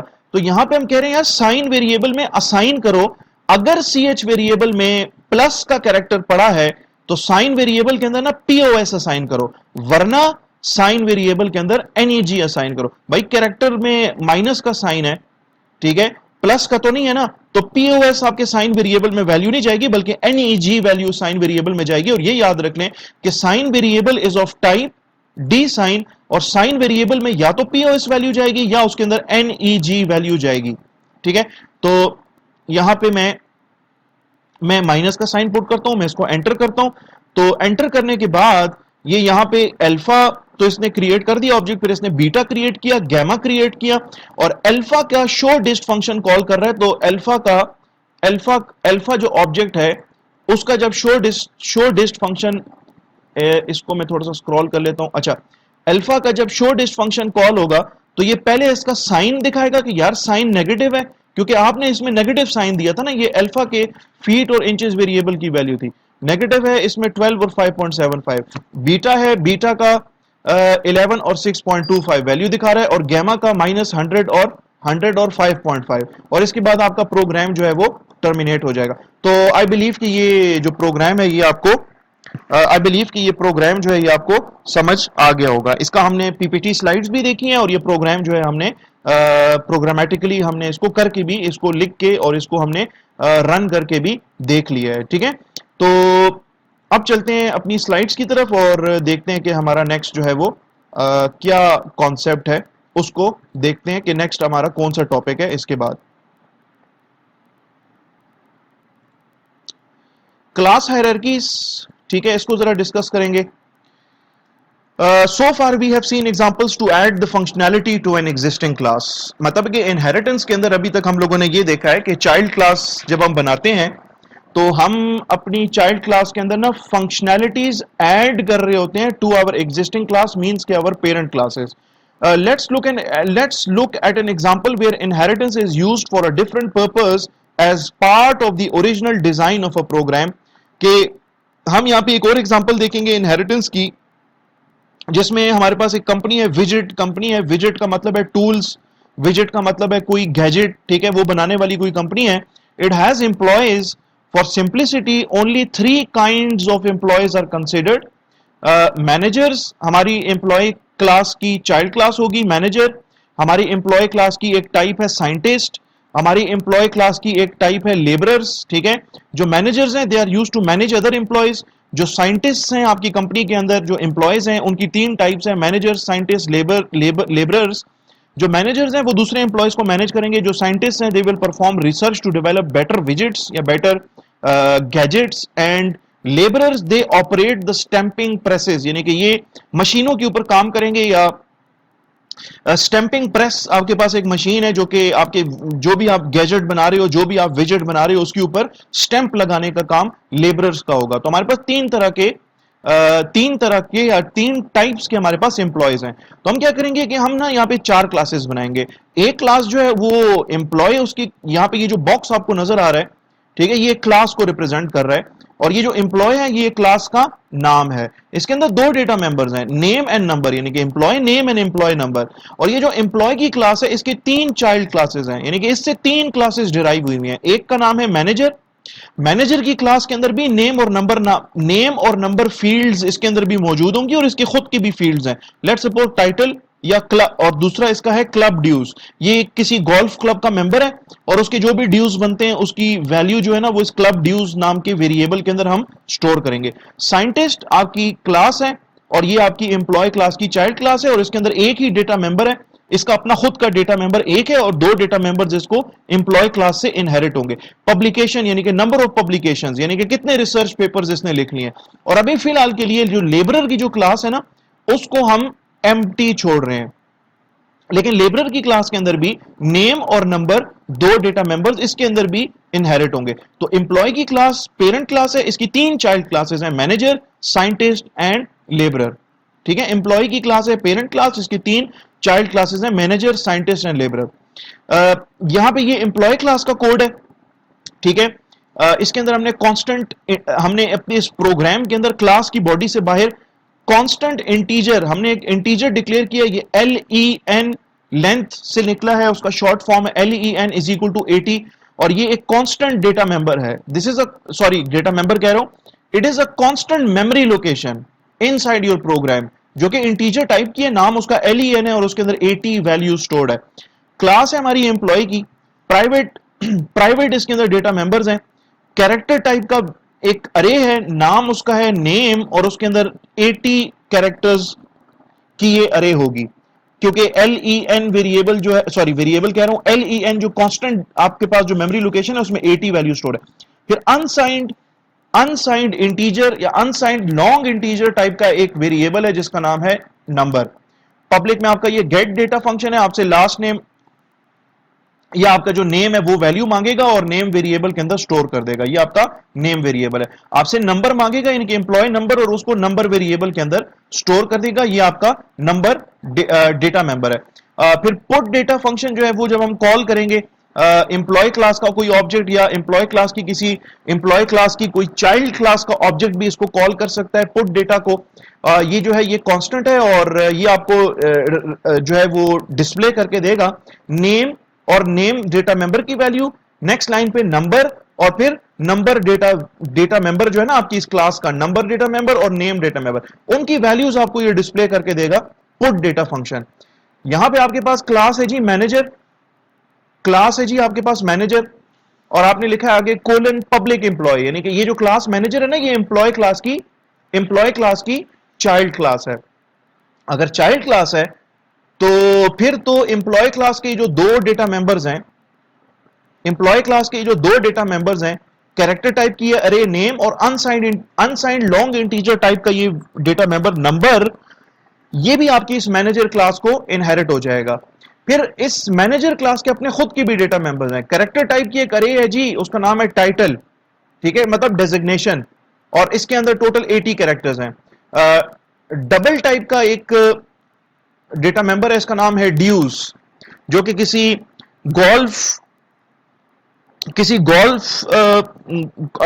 क्लब की मेंबरशिप है, और उसकी ड्यूज जितने भी बकाया जाते हैं उसकी वैल्यू हम इस ड्यूज वेरिएबल के अंदर स्टोर करेंगे। पब्लिक मेंबर फंक्शंस है इसके वॉइड गेट डेटा, भाई गेट डेटा तो आपका यहां पे पेरेंट क्लास के अंदर भी है ना, ठीक है, और पेरेंट क्लास का जो गेट डेटा है उसका मकसद है नेम वेरिएबल की वैल्यू इनिशियलाइज करना और नंबर वेरिएबल की वैल्यू इनिशियलाइज करना। तो हम सबसे पहले गेट, अब देखें आपका ये जो चाइल्ड क्लास है, ये जो मैनेजर की क्लास है, इसके ना टोटल 4 डेटा मेंबर्स हैं, दो तो इसके खुद के डेटा मेंबर्स हैं और दो डेटा मेंबर्स जो हैं वो इसकी पेरेंट क्लास के। तो पेरेंट क्लास के डेटा मेंबर्स में वैल्यू पुट करने के लिए मैं इसके अपने खुद के गेट डेटा मेंबर फंक्शन के अंदर एम्प्लॉय क्लास का, यानी कि पेरेंट क्लास का गेट डेटा फंक्शन जो है ना वो मैं कॉल कर रहा हूं। पेरेंट क्लास का एम्प्लॉय क्लास का गेट डेटा फंक्शन मैं कॉल कर रहा हूं। कैसे कॉल कर रहा हूं, मैं यहां पे क्लास का नाम लिख रहा हूं, स्कोप रेजोल्यूशन ऑपरेटर लगा रहा हूं और गेट डेटा फंक्शन को कॉल कर रहा हूं। और ये फंक्शन कहां कॉल हो रहा है, ये फंक्शन कॉल हो रहा है चाइल्ड क्लास के गेट डेटा फंक्शन के अंदर। तो आपका एम्प्लॉय क्लास का ना गेट डेटा फंक्शन चलेगा, ये है आपका एम्प्लॉय क्लास का गेट डेटा। तो आपको मैसेज मिलेगा एंटर लास्ट नेम, नेम की वैल्यू पुट कर दी, एंटर नंबर, जो एम्प्लॉय का नंबर आपने पुट कर दिया, और इसके बाद जो है ना कंट्रोल वापस आएगा चाइल्ड क्लास के गेट डेटा फंक्शन के अंदर। और आपका चाइल्ड क्लास का जो गेट डेटा फंक्शन होगा वो आपसे कहेगा एंटर टाइटल, क्योंकि आपके दो डेटा मेंबर्स टाइटल और ड्यूज ये आपके मैनेजर की क्लास के अंदर है, ये आपकी एम्प्लॉय की क्लास के अंदर नहीं है। एम्प्लॉय की क्लास को नहीं पता कि उसकी कितनी चाइल्ड क्लासेस हैं, एम्प्लॉय क्लास को नहीं पता कि उसकी चाइल्ड क्लास जो है ना एक एग्जिस्ट कर रही है, मैनेजर उसके अंदर दो डेटा मेंबर्स हैं टाइटल और ड्यूज के नाम से। ये आपकी चाइल्ड क्लास की रिस्पॉन्सिबिलिटी होगी कि वो अपने डेटा मेंबर्स टाइटल और ड्यूज की वैल्यू खुद से सेट करे। तो यहां पे इसका जो गेट डेटा फंक्शन हमने बनाया है ये चलेगा, ये आपसे कहेगा एंटर टाइटल, आप जो भी टाइटल की वैल्यू देंगे, जो भी डेजिग्नेशन इनपुट करेंगे वो इस टाइटल वेरिएबल में आ जाएगा। और आगे आपसे कह रहा है कि सी आउट स्टेटमेंट है enter the golf club dues, और जो भी ड्यूज की वैल्यू आप इनपुट करेंगे वो इसके ड्यूज वेरिएबल में जाके वैल्यू स्टोर हो जाएगी। Then I have a put data function जिसकी रिटर्न टाइप वॉइड है और ये कांस्टेंट है। पेरेंट क्लास के अंदर भी पुट डेटा फंक्शन है, उसकी रिटर्न टाइप वॉइड है, उसके अंदर कोई आर्ग्यूमेंट्स नहीं है, इसमें भी कोई आर्ग्यूमेंट्स नहीं है। ये यहां पर भी कांस्टेंट है और ये यहां पर भी कांस्टेंट है। तो पेरेंट क्लास का जो पुट डेटा फंक्शन है ना, उसका काम है नेम वेरिएबल की वैल्यू को डिस्प्ले करना और एम्प्लॉय का जो नंबर है उसकी वैल्यू को डिस्प्ले करना। तो यहां पर भी जो पुट डेटा फंक्शन है, चाइल्ड क्लास का पुट डेटा फंक्शन, वो सबसे पहले कॉल कर रहा है अपने पेरेंट क्लास एम्प्लॉय क्लास का पुट डेटा फंक्शन। तो एम्प्लॉय क्लास का जो पुट डेटा फंक्शन जब चलेगा तो वो आपको नेम वेरिएबल की वैल्यू डिस्प्ले करके देगा और नंबर वेरिएबल की यानी कि एम्प्लॉय नंबर की जो वैल्यू होगी ना वो आपको डिस्प्ले करके देगा। इसके बाद आपका जो ये जो चाइल्ड क्लास है इसके जो डेटा मेंबर्स है ना, टाइटल और ड्यूज, इसकी वैल्यू, इसके अंदर पड़ी हुई जो वैल्यू है वो डिस्प्ले करने की रिस्पॉन्सिबिलिटी इस चाइल्ड क्लास की है, ना कि पेरेंट क्लास की, क्योंकि पेरेंट क्लास को तो पता ही नहीं है कि मेरी चाइल्ड क्लासेस है मेरे पास, और पेरेंट क्लास को तो ये पता ही नहीं है कि चाइल्ड क्लासेस के अंदर जो है ना वो टाइटल और ड्यूज नाम के दो डेटा मेंबर्स हैं। The parent class doesn't know anything about their child classes. ठीक है, तो ये आपकी मैनेजर की क्लास भी हो गई। ओके जी, इसके बाद एक और क्लास है जी साइंटिस्ट की क्लास। क्लास है आपकी scientist, public employee colon public employee means के ये साइंटिस्ट की क्लास जो है ये एम्प्लॉय क्लास की चाइल्ड क्लास होगी। साइंटिस्ट क्लास के अंदर दो डेटा मेंबर्स हैं, सॉरी एक ही डेटा मेंबर है पब्लिकेशन, नंबर ऑफ पब्लिकेशंस के नाम से, और चूंकि ये साइंटिस्ट की क्लास जो है वो एम्प्लॉय क्लास की चाइल्ड क्लास है, तो एम्प्लॉय क्लास के दो डेटा मेंबर्स नेम और ये नंबर, ये आपकी साइंटिस्ट की क्लास के अंदर भी अवेलेबल होंगे। तो अब जब मतलब कि इसका जो ऑब्जेक्ट बनेगा ना साइंटिस्ट क्लास का, तो उसके अंदर ना तीन डेटा मेंबर्स होंगे, दो डेटा मेंबर्स एम्प्लॉय क्लास के और एक डेटा मेंबर इसके खुद का डेटा मेंबर यानी कि इंटीजर टाइप का ये पब्स डेटा मेंबर। ठीक है, यानी कि पब्लिकेशन, नंबर ऑफ पब्लिकेशंस की वैल्यू ये अपने पास स्टोर करेगा। इसी तरीके से इसमें भी गेट डेटा का फंक्शन है, ये अपनी पेरेंट क्लास के गेट डेटा के फंक्शन को कॉल करेगा जस्ट लाइक दी मैनेजर की क्लास। ठीक है, जो प्रीवियस स्लाइड के अंदर ये मैनेजर की क्लास है, गेट डेटा का फंक्शन जो है आपकी चाइल्ड क्लास का गेट डेटा का फंक्शन पहले तो अपनी पेरेंट क्लास की गेट डेटा के फंक्शन को कॉल करेगा ताकि पेरेंट क्लास की जो दो डेटा मेंबर्स हैं, पेरेंट क्लास की जो दो डेटा मेंबर्स हैं नेम और नंबर, उसकी वैल्यू गेट हो सके। तो ये आपका गेट डेटा का फंक्शन चलेगा पेरेंट क्लास का, और ये करेगा आपकी नेम वेरिएबल की वैल्यू और नंबर वेरिएबल की वैल्यू को सेट कर देगा। इसके बाद बारी आती है आपके इस साइंटिस्ट वाली क्लास के डेटा मेंबर पब्स की वैल्यू सेट करने की, तो उसकी रिस्पॉन्सिबिलिटी जो है वो पेरेंट क्लास की है। तो आपको मैसेज मिलेगा एंटर नंबर ऑफ पब्लिकेशंस, ठीक है, और सी एन स्टेटमेंट में आप जो भी वैल्यू पास करोगे वो इस पब्स नाम के वेरिएबल में जाके स्टोर हो जाएगी। इसी तरीके से पुट डेटा यानी कि डेटा को डिस्प्ले कराना है ना, तो साइंटिस्ट क्लास का जो ऑब्जेक्ट होगा इसके अंदर तीन डेटा मेंबर्स होंगे, नेम, ठीक है, नेम, नंबर, नेम और नंबर जो है वो एम्प्लॉय क्लास के यानी कि एम्प्लॉय क्लास से उसको इनहेरिट हुए हुए हैं। ठीक है, और तीसरा डेटा मेंबर जो है ना वो इसका इंटीजर टाइप का पब्स, तो ये वैल्यू हमने शो करनी है भाई। ये जो पुट डेटा फंक्शन है ना चाइल्ड क्लास का, इसके अंदर हम पेरेंट क्लास का पुट डेटा फंक्शन कॉल करेंगे, तो पेरेंट क्लास का एम्प्लॉय क्लास जो कि इसकी पेरेंट क्लास है उसका पुट डेटा फंक्शन जब चलेगा तो वो आपको नेम और नंबर वेरिएबल की वैल्यू डिस्प्ले कर देगा। ठीक है, और अब इसके बाद इसका अपना जो पब्स नाम का ये जो डेटा मेंबर है इसकी वैल्यू को डिस्प्ले करने की रिस्पॉन्सिबिलिटी वो इस क्लास के पास है। तो आपकी सी आउट स्टेटमेंट चलेगी, नंबर ऑफ पब्लिकेशंस और पब्स वेरिएबल के अंदर जो वैल्यू है वो आपको डिस्प्ले होगी। और आखिर में हमारे पास ये लेबरर की क्लास है, हम ये क्लास डिफाइन तो कर देंगे क्लास लेबरर, और हम कहेंगे कि यार पब्लिक एम्प्लॉय मींस कि ये एम्प्लॉय क्लास की चाइल्ड क्लास है, लेकिन इसकी बॉडी हम एम्प्टी छोड़ देंगे। इसका मतलब ये नहीं है कि ये जो लेबरर क्लास का जब हम ऑब्जेक्ट बनाएंगे तो इसके अंदर कुछ भी नहीं होगा भाई। लेबरर क्लास जो है वो एम्प्लॉय क्लास की चाइल्ड क्लास है, तो चाइल्ड क्लास के अंदर ना ये नेम डेटा मेंबर और ये नंबर डेटा मेंबर ये इसको इनहेरिट हुए होंगे। इसके बाद हम क्या करते हैं कि हम यहां पे मैनेजर क्लास के दो ऑब्जेक्ट्स बनाते हैं M1 एंड M2। ठीक है, मैनेजर क्लास के दो ऑब्जेक्ट्स बनाते हैं M1 और M2, साइंटिस्ट क्लास का एक ऑब्जेक्ट बनाते हैं S1 और लेबरर क्लास का एक ऑब्जेक्ट बनाते हैं L1। सी आउट स्टेटमेंट है और इसमें हम कहते हैं एंटर डेटा फॉर मैनेजर 1। तो M1 का डेटा गेट करने के लिए, अब M1 जो है मैनेजर की क्लास का ऑब्जेक्ट है, ये एम्प्लॉय क्लास की चाइल्ड क्लास है, तो एक तो मैनेजर के अंदर ना इसके दो खुद के डेटा मेंबर्स हैं, जो मैनेजर की क्लास है वो अगर मैं दिखा सकूं, तो मैनेजर की क्लास के अंदर खुद के दो डेटा मेंबर्स हैं, टाइटल और ड्यूज, और दो डेटा मेंबर्स इसको मिले हैं इसकी पेरेंट क्लास से, नेम और नंबर। तो मैनेजर के अंदर जो गेट डेटा जो फंक्शन है ना, वो पहले अपनी पेरेंट क्लास का गेट डेटा फंक्शन कॉल करेगा।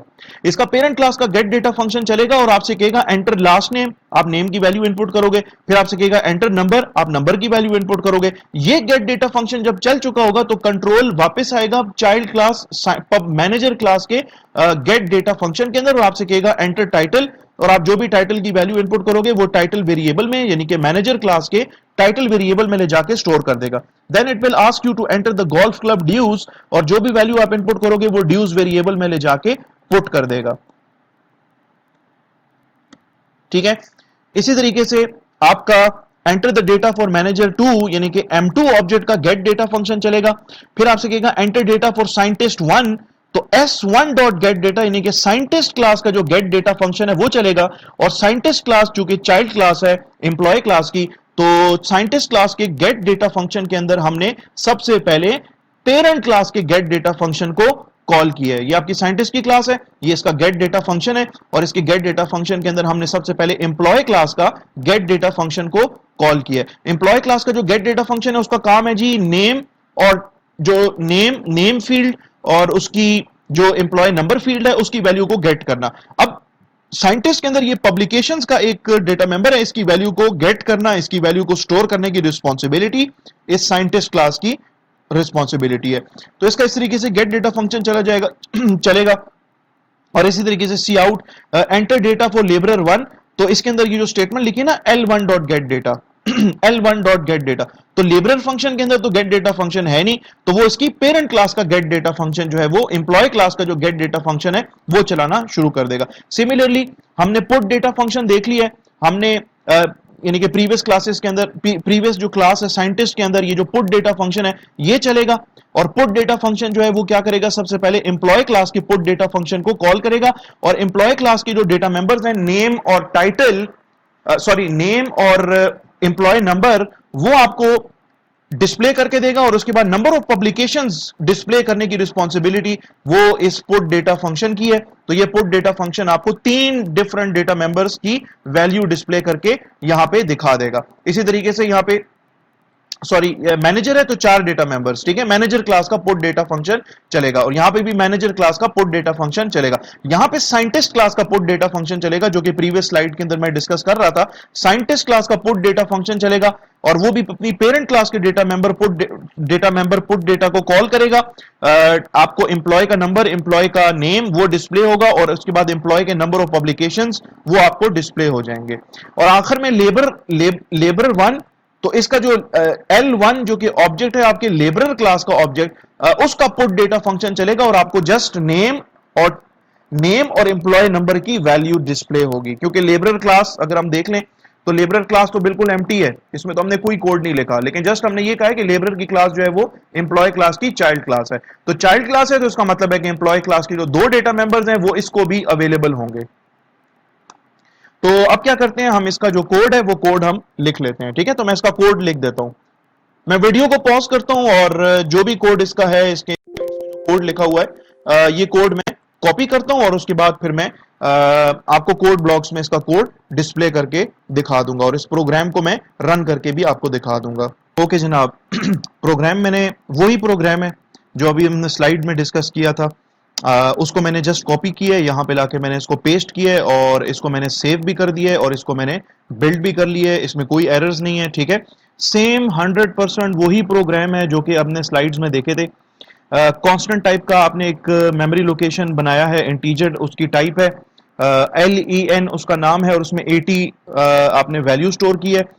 यहाँ पे आपके पास एम्प्लॉय के नाम की क्लास है जो कि आपकी पेरेंट क्लास है, इसमें प्राइवेट डेटा मेंबर्स हैं, कैरेक्टर टाइप की एक अरे है, नेम और इसकी लेंथ है, इसकी लेंथ 80 क्योंकि LEN वेरिएबल है, इसमें हमने पुट किया है, और LEN वेरिएबल में 80 स्टोर है। अनसाइंड लॉन्ग इंटीजर आपके पास एक वेरिएबल है इसके अंदर एम्प्लॉय क्लास में जिसका नाम है नंबर। गेट डेटा का फंक्शन है, जब ये चलेगा तो आपसे कहेगा एंटर एम्प्लॉय नेम, और आप जो भी नेम की वैल्यू इनपुट करोगे वो एम्प्लॉय क्लास के नेम वेरिएबल में जाके, जो कि कैरेक्टर टाइप की अरे है, उसमें जाके स्टोर हो जाएगी। फिर आपसे कहेगा एंटर एम्प्लॉय नंबर, जो भी आप नंबर पुट करोगे वो इस नंबर वेरिएबल में जाके स्टोर हो जाएगा। फिर ये आपसे कहेगा इसका अगर पुट डेटा फंक्शन है तो ये जब भी आप पुट डेटा फंक्शन को कॉल करोगे तो ये आपको कहेगा एम्प्लॉय नेम और आगे नेम वेरिएबल की वैल्यू, एम्प्लॉय क्लास के नेम वेरिएबल की वैल्यू और एम्प्लॉय नंबर और आपके एम्प्लॉय नंबर जो आपका एम्प्लॉय नंबर है उसकी वैल्यू आपको डिस्प्ले करके देगा।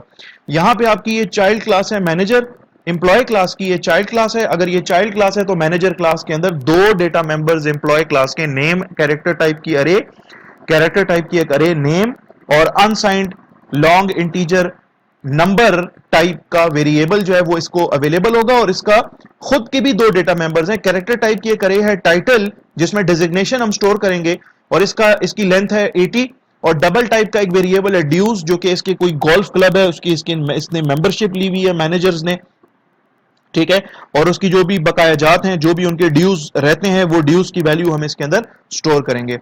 इसका जो गेट डेटा फंक्शन है वो पहले एम्प्लॉय क्लास के पेरेंट क्लास के गेट डेटा का फंक्शन को कॉल करेगा ताकि एम्प्लॉय क्लास के जो डेटा मेंबर्स है ना जो कि इसको इनहेरिट हुए हुए हैं उसकी वैल्यूज ताकि हम इसके अंदर स्टोर करवा सकें।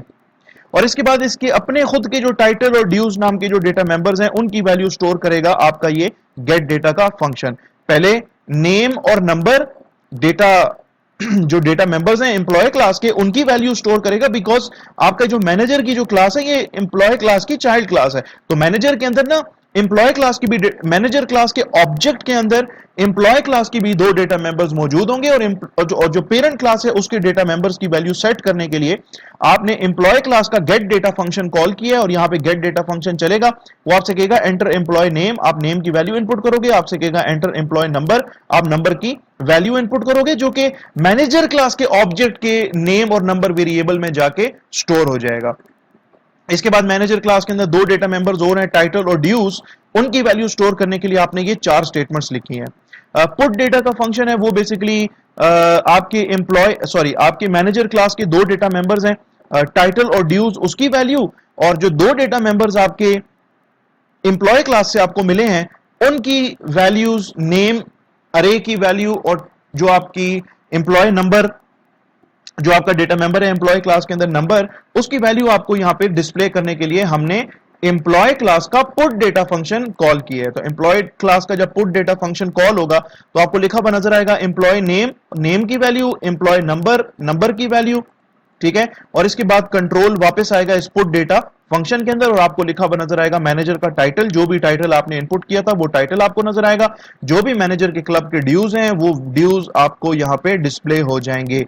इसी तरीके से साइंटिस्ट की क्लास है, एम्प्लॉय क्लास की चाइल्ड क्लास है, इसके अंदर भी इसका गेट डेटा फंक्शन जो है वो पहले अपनी पेरेंट क्लास का गेट डेटा फंक्शन कॉल करेगा और जब वो फारिग हो जाएगा नेम अरे की वैल्यू स्टोर करने से और जब वो फारिग हो जाएगा एम्प्लॉय क्लास का जो डेटा मेंबर है नंबर यानी कि एम्प्लॉय नंबर उसकी वैल्यू स्टोर करने से जब फारिग हो जाएगा तो फिर उसके बाद ये आपसे कहेगा कि यार पब्लिकेशंस की वैल्यू भी इनपुट करो जो कि पब्स वेरिएबल में जाएगी और ये वेरिएबल जो है बेसिकली साइंटिस्ट क्लास का अपना खुद का डेटा मेंबर है, इसका अपना खुद का वेरिएबल है। इसके बाद पुट डेटा का फंक्शन है वो एम्प्लॉय क्लास का पुट डेटा फंक्शन को कॉल करेगा। एम्प्लॉय क्लास का जो पुट डेटा फंक्शन है यानी कि पेरेंट क्लास का जो पुट डेटा फंक्शन है वो आपको एम्प्लॉय का नेम डिस्प्ले करके देगा, एम्प्लॉय का नंबर डिस्प्ले करके देगा, लेकिन वो साइंटिस्ट क्लास का जो पब्स डेटा मेंबर है उसकी वैल्यू आपको एम्प्लॉय क्लास डिस्प्ले नहीं करके दे सकता क्योंकि एम्प्लॉय क्लास को कुछ नहीं पता कि इसके नीचे कितनी चाइल्ड क्लासेस हैं। जब उसको यह नहीं पता कि मेरे पास जो है ना साइंटिस्ट नाम की एक चाइल्ड क्लास है तो साइंटिस्ट क्लास के पब्स डेटा मेंबर की वैल्यू भी वो शो नहीं कर पाएगा। और यहां पे हमने एक लेबरर की क्लास बनाई है, क्लास लेबरर, और हमने कहा कि ये भी एम्प्लॉय क्लास की चाइल्ड क्लास है लेकिन इसके अंदर ना तो कोई डेटा मेंबर्स है ना ही इसके अंदर कोई मेंबर फंक्शंस है, लेकिन इसका मतलब ये नहीं है कि ये एम्प्टी होगी। लेबरर की क्लास एम्प्लॉय क्लास की चाइल्ड क्लास है तो एम्प्लॉय क्लास के दोनों डेटा मेंबर्स लेबरर की क्लास के अंदर अवेलेबल हैं। एम्प्लॉय क्लास के जितने भी मेंबर फंक्शंस हैं वो सारे के सारे आपको लेबरर क्लास के अंदर भी अवेलेबल हैं, ठीक है। हमने यहां पे क्या किया, मैनेजर क्लास की दो ऑब्जेक्ट्स बनाए M1 M2, साइंटिस्ट क्लास का एक ऑब्जेक्ट बनाया S1 और लेबरर क्लास का ऑब्जेक्ट बनाया L1। मैसेज मिलेगा आपको सबसे पहले एंटर डेटा फॉर मैनेजर 1 और ये M1 dot gate data function चलेगा। M1 ऑब्जेक्ट है मैनेजर क्लास का तो मैनेजर क्लास का गेट डेटा फंक्शन चलेगा और मैनेजर क्लास के गेट डेटा फंक्शन में क्या हो रहा है, वो कॉल कर रहे हैं एम्प्लॉय क्लास के गेट डेटा को। तो एम्प्लॉय क्लास का गेट डेटा क्या करेगा, आपसे कहेगा एंटर एम्प्लॉय नेम, आप नेम इनपुट करोगे, एंटर एम्प्लॉय नंबर, आप नंबर इनपुट करोगे, कंट्रोल वापस आएगा मैनेजर की क्लास के गेट डेटा फंक्शन में, और फिर आपसे ये कहेगा कि एंटर मैनेजर टाइटल, आप टाइटल दोगे, एंटर गोल्फ क्लब ड्यूज, वो ड्यूज की वैल्यू इनपुट करोगे, और इसके बाद आपका ये जो मैनेजर क्लास का जो गेट डेटा फंक्शन है ये कंप्लीट हो जाएगा। फिर आपसे मैसेज आपको मिलेगा कि एंटर डेटा फॉर मैनेजर 2, और सिमिलरली जैसे जैसे M1 का गेट डेटा फंक्शन चला है उसी तरीके से M2 का भी गेट डेटा फंक्शन चलेगा, और आपसे 4 वैल्यूज मांगेगा, नेम की वैल्यू, एम्प्लॉय नंबर की वैल्यू, आपसे टाइटल मांगेगा, मैनेजर का टाइटल क्या है, और उसकी जो गोल्फ क्लब की जो ड्यूज हैं उसकी वैल्यू आपसे मांगेगा। फिर आपसे सी आउट स्टेटमेंट में ही कहेगा एंटर डेटा फॉर साइंटिस्ट, और साइंटिस्ट क्लास का गेट डेटा फंक्शन चलेगा, और साइंटिस्ट क्लास का जो गेट डेटा फंक्शन है वो चलेगा, और इसमें सबसे पहले वो एम्प्लॉय क्लास का गेट डेटा फंक्शन को कॉल करेगा, और एम्प्लॉय क्लास का जो गेट डेटा फंक्शन है वो आपसे एम्प्लॉय का नेम मांगेगा और उसकी वैल्यू स्टोर करेगा नेम वेरिएबल में, आपसे एम्प्लॉय का नंबर मांगेगा और एम्प्लॉय का नंबर वेरिएबल में नंबर डेटा मेंबर में जाके स्टोर कर देगा। इसके बाद आपके मैनेजर क्लास का जो गेट डेटा फंक्शन है, चूंकि मैनेजर की क्लास में एक ही मैनेजर कह रहा हूं, साइंटिस्ट के अंदर एक ही डेटा मेंबर है, पब्स का डेटा मेंबर, तो ये गेट डेटा फंक्शन जो है ये आपका सी आउट स्टेटमेंट चलाएगा और आपको कहेगा एंटर नंबर ऑफ पब्लिकेशंस, और सी इन, आप जो भी इनपुट करोगे वो इस पब्स डेटा मेंबर में जाके स्टोर हो जाएगा, और आपका जो साइंटिस्ट क्लास का जो गेट डेटा फंक्शन है वो कंप्लीट हो जाएगा। Then C out statement enter data for labourer, और यहां पे लेबरर क्लास का आपने एक ऑब्जेक्ट बनाया है, L1.getData उसका फंक्शन है। ये अगर आप देखें ना लेबरर क्लास तो एम्प्टी है, तो इसमें ये जो लेबरर क्लास में यहां पे जो लेबरर की जो क्लास है, ठीक है, इसका जो ऑब्जेक्ट है लेबरर क्लास का L1, ये गेट डेटा फंक्शन कहां से कॉल करेगा? भाई लेबरर क्लास में तो कोई फंक्शन नहीं है, तो इसका आंसर ये है कि it will call the get data function of its parent class. ये पेरेंट क्लास एम्प्लॉय क्लास का गेट डेटा फंक्शन कॉल करेगा, और एम्प्लॉय क्लास का गेट डेटा फंक्शन जब कॉल होगा तो ये आपको enter employee name, enter employee number ये प्रिंट करके देगा, और आप जो भी वैल्यू इनपुट करोगे नेम की वो नेम वेरिएबल में, और जो भी वैल्यू पुट करोगे नंबर की वो नंबर वेरिएबल में ले जाके स्टोर कर देगा।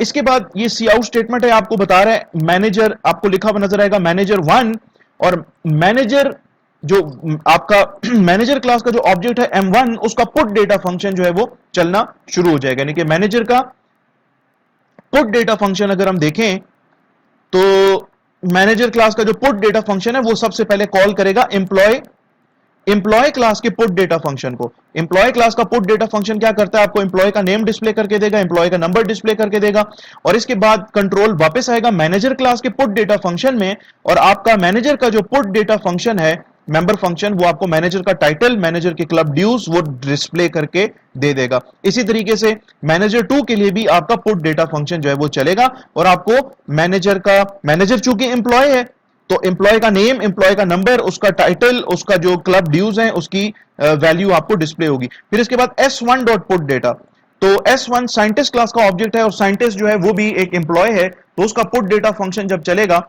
तो उसके पुट डेटा फंक्शन में हमने कहा है कि यार पहले ना एम्प्लॉय क्लास के पुट डेटा फंक्शन को कॉल करो ताकि आपको एम्प्लॉय का नंबर, एम्प्लॉय का नेम डिस्प्ले हो जाए, और आखिर में आपको डिस्प्ले करके देगा number of publications of this particular scientist. इसके बाद आपको प्रिंट होकर नजर आएगा लेबरर और L1 डॉट पुट डेटा।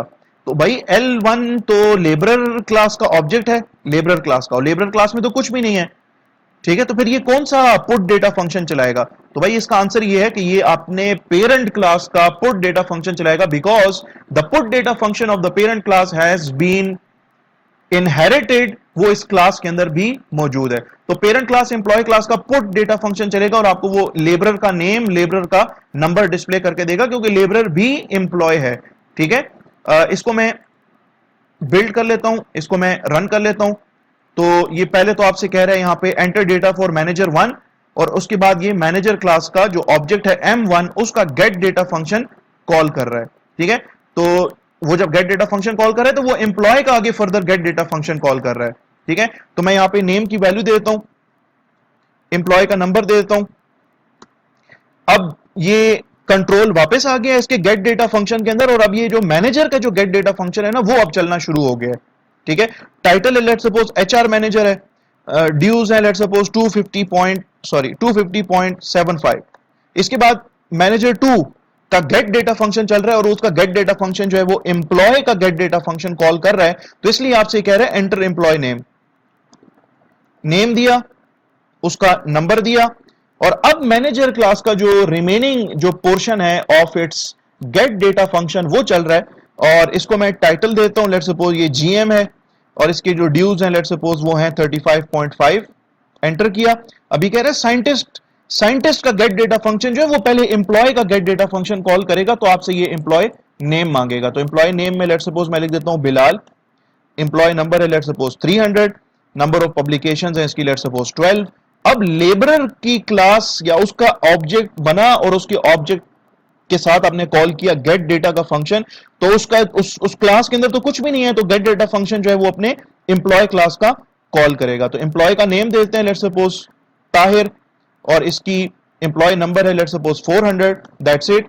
इसके बाद ये आपका पुट डेटा फंक्शन कॉल कर रहा है मैनेजर 1, मैनेजर क्लास का पुट डेटा फंक्शन आपको कॉल करके दे रहा है, और आपको वो एम्प्लॉय का नेम, एम्प्लॉय का नंबर, उसका टाइटल मैनेजर का, टाइटल के उसके मैनेजर के जो क्लब के ड्यूज हैं वो, फिर उसके बाद मैनेजर 2 उसकी डिटेल्स आपको दिखा रहा है, फिर आपको इसके बाद साइंटिस्ट का पुट डेटा फंक्शन चल रहा है, वो आपको साइंटिस्ट की डिटेल्स दिखा रहा है, यानी कि उसका नेम, उसका एम्प्लॉय नंबर, उसके नंबर ऑफ पब्लिकेशंस, और आखिर में आपको लेबरर की डिटेल्स दिखा रहा है कि उसका एम्प्लॉय नेम क्या है, उसका एम्प्लॉय नंबर क्या है। ठीक है, तो ये प्रोग्राम है, इसको हमने स्लाइड्स में भी देखा, इस प्रोग्राम को हमने यहां पे लिख के भी देखा, इसको हमने रन करके भी देखा, तो आई बिलीव कि ये प्रोग्राम जो है वो आपको समझ आ गया होगा। अब चलते हैं अपनी स्लाइड्स की तरफ और देखते हैं कि हमारे पास नेक्स्ट यहां पे क्या है। Abstract base class, classes used only for यानी कि those parent classes which are used only for deriving other classes as employee, जैसे employee के केस में प्रीवियस एग्जांपल के अंदर हमने तो employee क्लास का कोई ऑब्जेक्ट नहीं बनाया था, employee क्लास को हमने इसलिए बनाया था ताकि employee क्लास से आगे फर्दर चाइल्ड क्लासेस उसकी हम डिराइव कर सकें। तो in this particular situation if the classes which are used only for deriving other classes such as employee class, they are sometimes loosely called as abstract classes, इसको हम abstract classes कह सकते हैं। और एब्स्ट्रैक्ट क्लासेस क्या है उनको हम फिर फर्दर डिटेल के अंदर ऑब्वियसली हम डिस्कस करेंगे। Meaning that no actual objects of this class are created, जो एब्स्ट्रैक्ट क्लासेस होती है ना उनके कोई ऑब्जेक्ट्स नहीं बनते, ठीक है। और हमने यहां पे हमारी जो एम्प्लॉय की क्लास है हमने उसका कोई ऑब्जेक्ट नहीं बनाया। पब्लिक एंड प्राइवेट इनहेरिटेंस, इसको देख लेते हैं कि इसमें क्या फर्क है। हमने लेट सपोज जब लिखा था क्लास मैनेजर, हमने मैनेजर की क्लास बनाई, क्लास का सी यहाँ पे कैपिटल है, ये कैपिटल नहीं होगा क्योंकि आपका जो C++ के अंदर जो रिजर्व वर्ड क्लास है उसका सी स्मॉल है।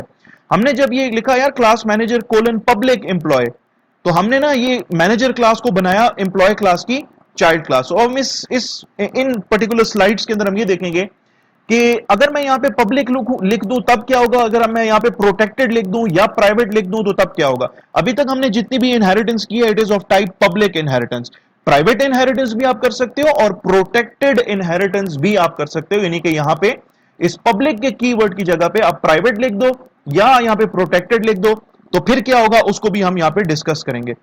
तो सब्सिक्वेंट आगे जो स्लाइड्स हैं उसके अंदर हम यही चीजें डिस्कस करेंगे। द कीवर्ड पब्लिक, इस कीवर्ड की बात हो रही है, it specifies that the objects of the derived class, यानी कि objects of the child class, ये आपकी चाइल्ड क्लास है, मैनेजर क्लास की बात हो रही है।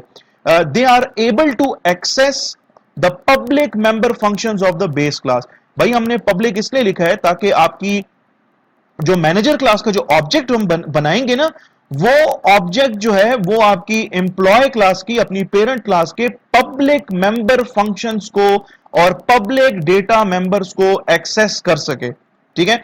When this keyword is not used, जब ये कीवर्ड यूज नहीं करोगे, इसकी जगह पे प्राइवेट यूज करोगे या इसकी जगह पे प्रोटेक्टेड यूज करोगे, तो फिर क्या होगा, objects of the derived class means के object of the manager class they can not access the public member functions of the base class. तो अगर आपने पब्लिक की जगह पे प्राइवेट लिख दिया यहां पे क्लास डिफाइन करते वक्त, ठीक है, या यहां पे लिख दिया आपने प्राइवेट लिख दिया या प्रोटेक्टेड लिख दिया, तो फिर मैनेजर क्लास के जो ऑब्जेक्ट्स होंगे वो अपनी पेरेंट क्लास एम्प्लॉय के पब्लिक मेंबर फंक्शंस को एक्सेस नहीं कर पाएंगे, ठीक है। It result is that no member of the base class is accessible to the objects of the derived class. इस केस में अगर पब्लिक नहीं लिखोगे, प्रोटेक्टेड लिखोगे, प्राइवेट लिखोगे, तो आपकी बेस क्लास यानी कि एम्प्लॉय क्लास का कोई भी मेंबर फंक्शन जो है ना वो आपकी मैनेजर क्लास, चाइल्ड क्लास के ऑब्जेक्ट्स उसको एक्सेस नहीं कर पाएंगे। Access specifiers of the base class, ये स्लाइड या ये जो पिक्चर है, जो इमेज है, ये लास्ट क्लास के अंदर भी हमने डिस्कस की थी। जस्ट इसको रिकॉल हम कर रहे हैं, ठीक है। यहां पे एक्सेस स्पेसिफायर्स लिखे हुए हैं। पब्लिक है, अगर लेट सपोज आपकी क्लास के अंदर अगर एक्सेस स्पेसिफायर किसी मेंबर फंक्शन या किसी डेटा मेंबर के साथ अगर पब्लिक लिखा है, तो वो it is accessible from the own class. वो अपनी क्लास के अंदर भी वो मेंबर फंक्शन एक्सेसिबल है, वो डेटा मेंबर एक्सेसिबल है।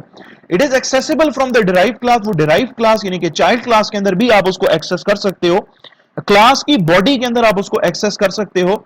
और it is accessible from objects outside the class, means के क्लास की बॉडी से बाहर जो ऑब्जेक्ट्स आप बनाओगे इस पेरेंट क्लास की या चाइल्ड क्लास की, तो वो उसको एक्सेस कर सकेंगे, पब्लिक मेंबर फंक्शंस को भी और पब्लिक डेटा मेंबर्स को भी। प्रोटेक्टेड की अगर हम बात करें, प्रोटेक्टेड डेटा मेंबर्स या प्रोटेक्टेड मेंबर फंक्शंस अगर हैं, तो they are accessible within the class body, they are accessible within the body of the derived class, but the objects of the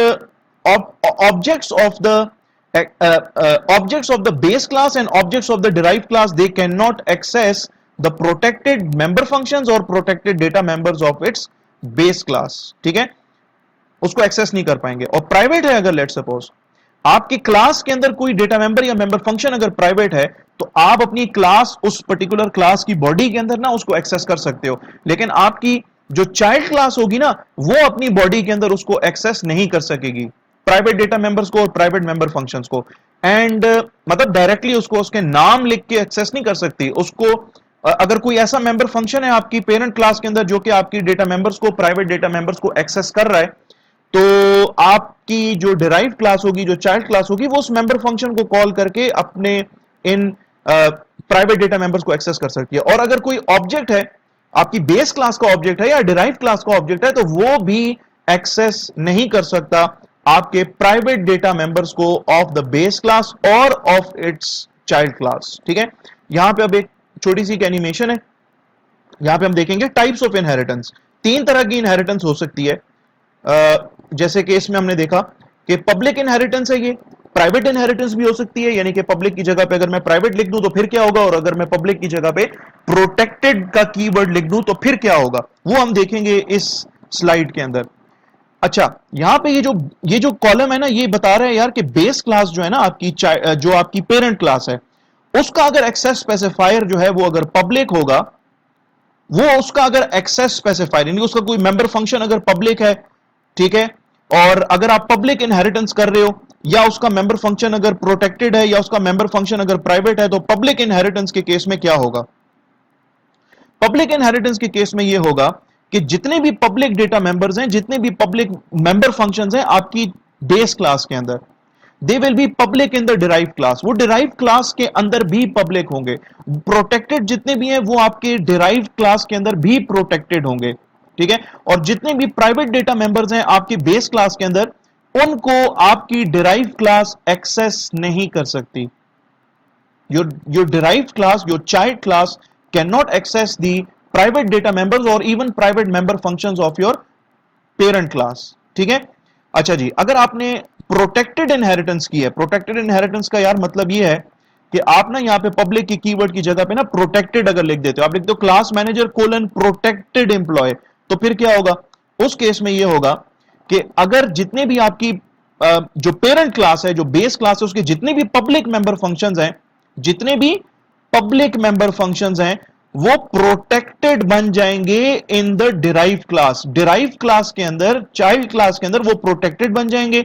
जितने भी प्रोटेक्टेड डेटा मेंबर्स हैं या member functions हैं of the base class, वो आपकी derived class के अंदर protected बन जाएंगे। जितने भी प्राइवेट डेटा मेंबर्स या प्राइवेट मेंबर फंक्शंस हैं आपकी बेस क्लास के अंदर, वो डिराइव क्लास के अंदर एक्सेसिबल ही नहीं है, वो हिडन है, hidden in the derive class. you cannot access the private data members of your parent class, चाहे इनहेरिटेंस पब्लिक इनहेरिटेंस है, चाहे इनहेरिटेंस प्रोटेक्टेड इनहेरिटेंस है। और आखिर में अगर प्राइवेट इनहेरिटेंस हो, प्राइवेट इनहेरिटेंस का मतलब है कि आप अपने यहां पे क्लास बनाए चाइल्ड क्लास मैनेजर कोलन, और यहां पे पब्लिक की जगह पे अगर लिख दें प्राइवेट एम्प्लॉय, तो फिर क्या होगा यार, फिर ये होगा कि आपके जितने भी पब्लिक मेंबर फंक्शंस या पब्लिक डेटा मेंबर्स हैं ना, वो डिराइव्ड क्लास के अंदर यानी कि चाइल्ड क्लास में वो प्राइवेट हो जाएंगे। प्रोटेक्टेड जितने भी हैं वो आपकी चाइल्ड क्लास के अंदर प्राइवेट यानी कि उनका एक्सेस स्पेसिफायर प्राइवेट हो जाएगा। और जितने भी प्राइवेट डेटा मेंबर्स हैं वो आपके डिराइव्ड क्लास में चाइल्ड क्लास के अंदर हिडन होंगे, यानी कि उनको एक्सेस नहीं कर पाओगे आप। ठीक है, तो ये एक समरी है पब्लिक इनहेरिटेंस, प्रोटेक्टेड इनहेरिटेंस और प्राइवेट इनहेरिटेंस की, कि अगर पब्लिक इनहेरिटेंस आप कर रहे हो तो बेस क्लास के public member functions derive class में उनकी क्या एक्सेस स्पेसिफायर होगी। अगर आपके बेस क्लास के अंदर प्रोटेक्टेड जो डेटा मेंबर्स हैं उनकी आपके चाइल्ड क्लास में क्या उनका एक्सेस स्पेसिफायर होगा, और जो प्राइवेट डेटा मेंबर्स हैं वो उनका क्या एक्सेस स्पेसिफायर होगा। तो प्राइवेट डेटा मेंबर जो हैं आपकी बेस क्लास के, चाहे पब्लिक इनहेरिटेंस हो, चाहे प्रोटेक्टेड इनहेरिटेंस हो, चाहे प्राइवेट इनहेरिटेंस हो, दे can not be accessible directly by writing the name of the private data members inside your child class. उनको आप एक्सेस कर ही नहीं सकते। तो बेसिकली हमने ये चीज यहां पे डिस्कस की है इस पर्टिकुलर स्लाइड के अंदर।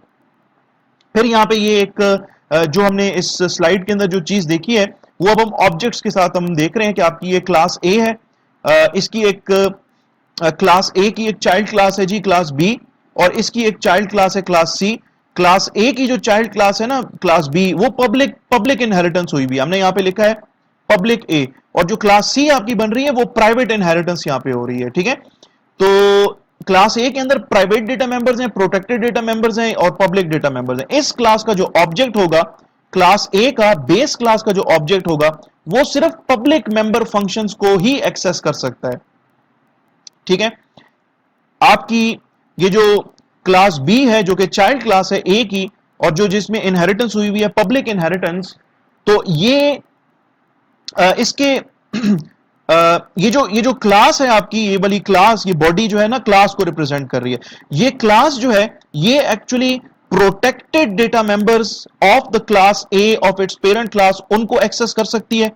जो पब्लिक मेंबर फंक्शंस और पब्लिक डेटा मेंबर्स हैं उनको भी एक्सेस कर सकती है ये क्लास। और इस क्लास का जो ऑब्जेक्ट होगा ना, वो ऑब्जेक्ट, इस चाइल्ड क्लास का जो ऑब्जेक्ट होगा ना, वो अपने पब्लिक मेंबर फंक्शंस या पब्लिक डेटा मेंबर्स को एक्सेस कर सकता है, और वो अपनी जो पेरेंट क्लास के जो पब्लिक मेंबर फंक्शंस या पब्लिक डेटा मेंबर्स है ना उनको डायरेक्टली एक्सेस कर सकता है। यानी कि आपका ये ऑब्जेक्ट है ओबीजे बी, यहां पे डॉट ऑपरेटर लगा के अपनी क्लास के पब्लिक मेंबर फंक्शंस और अपनी पेरेंट क्लास के पब्लिक मेंबर फंक्शंस या डेटा मेंबर्स को वो डायरेक्टली एक्सेस कर सकता है by writing the name of the object of OBJ B, dot operator लगाया और आगे पब्लिक मेंबर फंक्शंस का नाम या पब्लिक डेटा मेंबर का नाम, पब्लिक मेंबर फंक्शन या पब्लिक डेटा मेंबर का नाम ऑफ इट्स पेरेंट क्लास।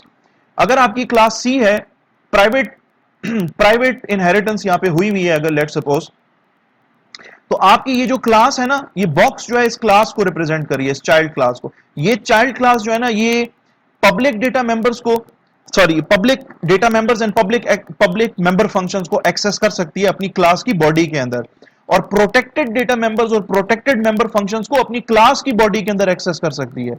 ठीक है, लेकिन इसका जो ऑब्जेक्ट होगा ना, वो ऑब्जेक्ट सिर्फ और सिर्फ इस अपनी क्लास के पब्लिक मेंबर फंक्शंस और पब्लिक डेटा मेंबर्स को ही एक्सेस कर सकता है। ये अगर एक्सेस करने की कोशिश करेगा पब्लिक मेंबर फंक्शंस और public data members of its parent class, ये वाला ऑब्जेक्ट, तो ये अलाउड नहीं है क्योंकि ये इसके लिए हिडन होगा, और ये चीज हमने समरी में यहां पे देख भी ली है। ओके जनाब, नेक्स्ट स्लाइड पे चलते हैं। नेक्स्ट स्लाइड पे भी ये एक समरी है, ये प्रीवियस कॉन्सेप्ट की ही। Derive class, okay, derive class, the functions they can access, functions यानी कि मेंबर फंक्शंस की बात हो रही है, they can access the protected and public member in the base class. Derive class के जो मेंबर फंक्शंस हैं वो आपके बेस क्लास के प्रोटेक्टेड और पब्लिक मेंबर्स को, जो कि मेंबर फंक्शंस भी हो सकते हैं, डेटा मेंबर्स भी हो सकते हैं, उनको एक्सेस कर सकती है in case of public inheritance, protected inheritance and private inheritance. ठीक है, डिराइव क्लास का जो ऑब्जेक्ट है, डिराइव क्लास का जो ऑब्जेक्ट है, the objects can not access the private और प्रोटेक्टेड मेंबर्स। मेंबर्स की बात हो रही है तो मेंबर्स का मतलब है मेंबर फंक्शंस और डेटा मेंबर्स, यानी कि प्राइवेट डेटा मेंबर्स और private member functions. Protected member functions and protected data members of the base class, ठीक है, ऑफ द बेस क्लास, यानी कि डिराइव क्लास का जो ऑब्जेक्ट है, डिराइव क्लास का जो ऑब्जेक्ट है, it can not access the private data, private members and protected members of the base class if the inheritance is of type public inheritance. Public inheritance के case में आपकी derive class का, आपकी child class का object जो है वो आपकी पेरेंट क्लास के यानी कि बेस क्लास के प्रोटेक्टेड और प्राइवेट डेटा मेंबर्स को एक्सेस नहीं कर सकता, डॉट ऑपरेटर लगा के ऑब्जेक्ट एक्सेस नहीं कर सकता। Objects of the derive class they can not access the public, private, protected members, members का मतलब है member functions और data members of the base class in case of private और protected inheritance। कि अगर inheritance जो है ना वो private हुई हुई है या protected हुई हुई है तो derived class का जो object है ना वो किसी भी member function, किसी भी data member को access नहीं कर सकता of its parent class अगर inheritance private या protected हुई हुई है। ठीक है, हम objects की बात करें, we are not talking about the classes। classes के बारे में तो हम यहाँ पे इस जगह पे हम देख चुके हैं कि classes का क्या सीन होगा अगर आपकी क्लासेस जो हैं, यानी कि यहां पे हम देख चुके हैं कि ये क्लासेस की हम बात यहां पे ऑलरेडी कर चुके हैं। ठीक है, ओके जी। Access specifiers when to use which, कौन सा एक्सेस स्पेसिफायर किस सिचुएशन में यूज करना चाहिए। इन मोस्ट केसेस ज्यादातर ये देखा गया है कि आपकी जो डिराइव क्लास है वो जब बनती है तो उसको बनाया जाता है, it is the derived class exist to offer an improved or a more specialized version of the base class. जब भी डिराइव क्लास को बनाया जाता है तो डिराइव क्लास के अंदर आपकी बेस क्लास के भी तमाम मेंबर फंक्शंस और डेटा मेंबर्स उसके अंदर भी मौजूद होते हैं और उसके अंदर आप उसके खुद के भी कुछ मेंबर फंक्शंस और डेटा मेंबर्स बनाते हैं। तो आपकी जो डिराइव क्लास है it is called as an improved version or a more specialized version of the base class. We have seen examples of such derived classes like countDn, वो counter की example में last class के अंदर countDn हमने class बनाई थी कि ये जो है ना हमें डिक्रीमेंट करने का भी जो ऑपरेटर है वो ओवरलोड करके दे। The countDn class that adds the decrement operator to the counter class and the manager class, और मैनेजर की क्लास अभी हमने देखी है बना के, that is a more specialized version of the employee class. वो एम्प्लॉय क्लास की, मैनेजर की क्लास एम्प्लॉय क्लास की एक स्पेशलाइज्ड वर्जन है और countDn क्लास जो है वो काउंटर क्लास की स्पेशलाइज्ड वर्जन है। जो चाइल्ड क्लास होती है ना वो पेरेंट क्लास की स्पेशलाइज्ड वर्जन होती है। ठीक है, in such cases it makes sense, in such cases it makes sense for objects of the derived class to access the public functions of the base class if they want to perform a basic operation। तो इन particular situations में ना जो यहां पे discuss की है ये countDn class जो कि आपके काउंटर क्लास की चाइल्ड क्लास है और मैनेजर की क्लास जो कि आपके एम्प्लॉय क्लास की चाइल्ड क्लास है, इन केसेस के अंदर इसकी लॉजिक बनती है कि आपके जो ऑब्जेक्ट्स है ना डिराइव क्लास के ऑब्जेक्ट्स, यानी कि countDn क्लास का ऑब्जेक्ट या मैनेजर क्लास का ऑब्जेक्ट जो कि एम्प्लॉय क्लास की चाइल्ड क्लास है, तो इसकी सेंस बनती है कि जो आपके जो ऑब्जेक्ट्स है ना डिराइव क्लास के वो एक्सेस कर सके पब्लिक मेंबर फंक्शंस को ऑफ द बेस क्लास, ताकि वो यानी कि वो एक्सेस कर सके public member functions of the base class. ठीक है, the derived class is created as a way of completely modifying the operation of the base class, comma hiding और डिसगाइजिंग इट्स ओरिजिनल इंटरफेस। जो derive class होती है ना वो कभी कभी उसको क्रिएट किया जाता है एज अ वे, यानी कि ताकि वो जो है मॉडिफाई कंप्लीटली, ताकि वो मॉडिफाई कर सके operations of the base class के मेंबर फंक्शंस को वो मॉडिफाई कर सके या वो हाइड कर सके या वो डिसगाइज कर सके, यानी कि छुपा सके आपकी पेरेंट क्लास के ओरिजिनल इंटरफेस को, पेरेंट क्लास के अंदर मौजूद जो मेंबर फंक्शंस हैं उनकी वर्किंग को छुपाने के लिए, उनकी वर्किंग को हाइड करने के लिए आपकी डिराइव क्लास जो है वो बनाई जाती है। ठीक है, इट इज बेसिकली ये एक तरीका है आपकी पेरेंट क्लास के मेंबर फंक्शंस को डिसगाइज करने के लिए, उसको हाइड करने के लिए। फॉर एग्जांपल आपने अरे की क्लास बनाई, ठीक है, लास्ट लेक्चर के अंदर, दैट एक्ट्स लाइक एन अरे but it provides the protection against out of bounds अरे इंडेक्स। ठीक है, आपने अरे की क्लास बनाई थी और फिर आपने उसकी एक चाइल्ड क्लास बनाई थी जो कि ये चेक कर रहा था कि कहीं आप किसी ऐसे, जो अगर आपको याद हो हमने एक अरे की क्लास बनाई थी जिसके अंदर हमने एक ऑपरेटर जो सबस्क्रिप्ट ऑपरेटर था हमने उसको ओवरलोड किया था, वो बेसिकली प्रोटेक्ट कर रहा था, वो देख रहा था कि कहीं आउट ऑफ बाउंड्स अरे इंडेक्स तो नहीं आ रहा, यानी कि आपकी अरे का साइज अगर 5 है तो उसमें इंडेक्स होंगे 0 1 2 3 4, तो ये तो नहीं है कि कहीं 4 से ज्यादा वाला कोई इंडेक्स आपने पुट कर दिया या 0 से कम कोई इंडेक्स पुट कर दिया है। ऑब्जेक्ट्स ऑफ द स्टैक 2 जो कि चाइल्ड क्लास थी, प्रीवियस क्लास के अंदर हमने इसको डिस्कस किया है, it should always be treated as if they were stacks. जो जो आपका स्टैक 2 क्लास का जो ऑब्जेक्ट है वो हमेशा ऐसे ही ट्रीट किया जाएगा जैसे वो स्टैक यानी कि पेरेंट क्लास का ही ऑब्जेक्ट है, using the push and pop operation. यानी कि स्टैक 2 जो है चाइल्ड क्लास का, जो चाइल्ड क्लास जो है स्टैक 2, वो अपना पुश और पॉप फंक्शन कॉल कर रहा है, लेकिन उसके पुश फंक्शन में और पॉप फंक्शन के अंदर भी हम कॉल कर रहे हैं पेरेंट क्लास के पुश एंड पॉप को, लेकिन वो यूजर को नहीं पता लगेगा। तो इन सिचुएशंस में private inheritance would allow you to hide all the array class functions from the objects of the of the derived class stack 2 class। कि stack 2 class जो है, जो कि child class है, उसकी जो parent class है वो let's suppose उसका नाम मेरे ख्याल से array नहीं था, उसका नाम शायद stack था।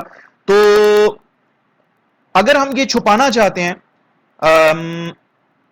parent class के functionalities को, ठीक है, from the object of the stack 2 class, तो हम क्या करेंगे कि इनहेरिटेंस जो है ना वो हम फिर प्राइवेट इनहेरिटेंस करेंगे, ताकि स्टैक 2 का जो ऑब्जेक्ट्स है ना वो अपनी पेरेंट क्लास के मेंबर फंक्शंस को एक्सेस ही ना कर पाए। हम तो एक्सेस कर रहे हैं अपनी चाइल्ड क्लास के मेंबर फंक्शंस को, और चाइल्ड क्लास के जो मेंबर फंक्शंस हैं वो अपने पेरेंट क्लास के मेंबर फंक्शंस को ऑब्वियसली कॉल कर रहे हैं, ठीक है। Levels of inheritance, a class can be derived from a class that are themselves derived.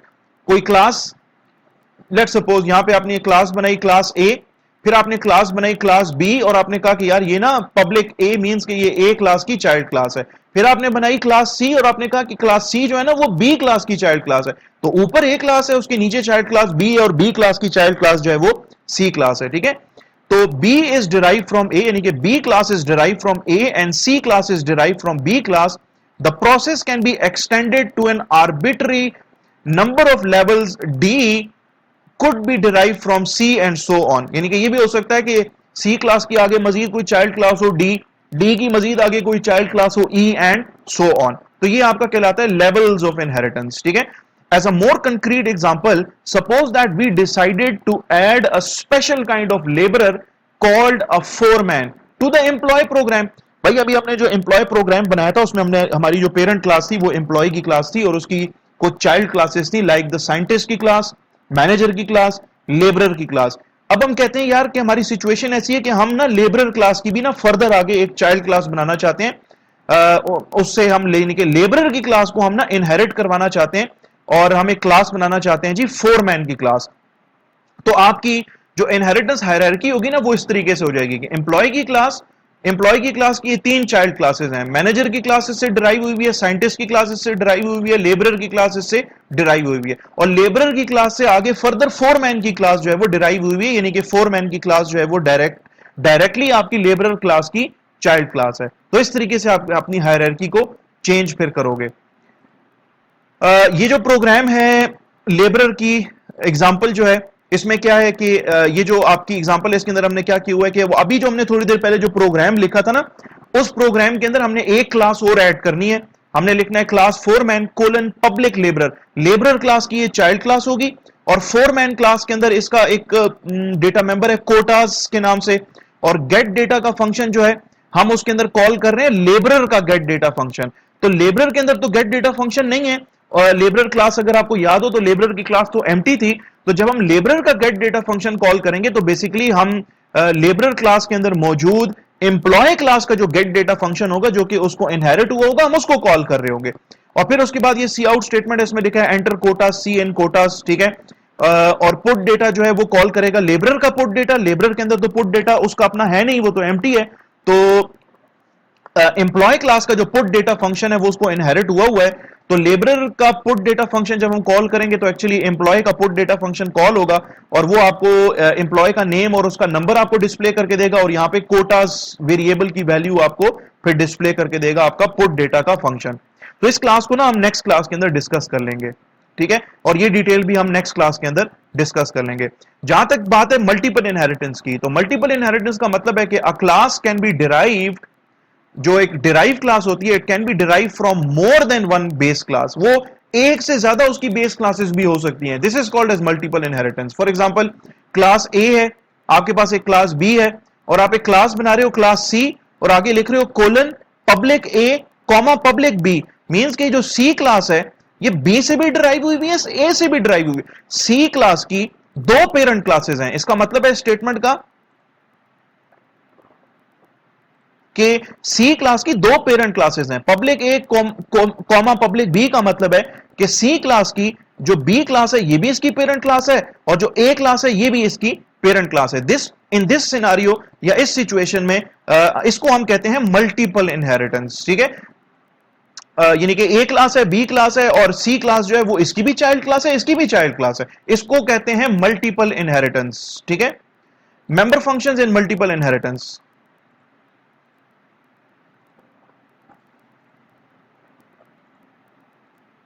Okay जी, suppose we need to record the educational experience of some of the employees in the employee program। भाई हमारा जो employ वाला जो programme है ना, जिसमें हमारे पास एम्प्लॉय की क्लास है पेरेंट क्लास, उसकी चाइल्ड क्लासेस हैं मैनेजर, लेबरर, साइंटिस्ट और फिर लेबरर की मजीद आगे चाइल्ड क्लास है फोरमैन।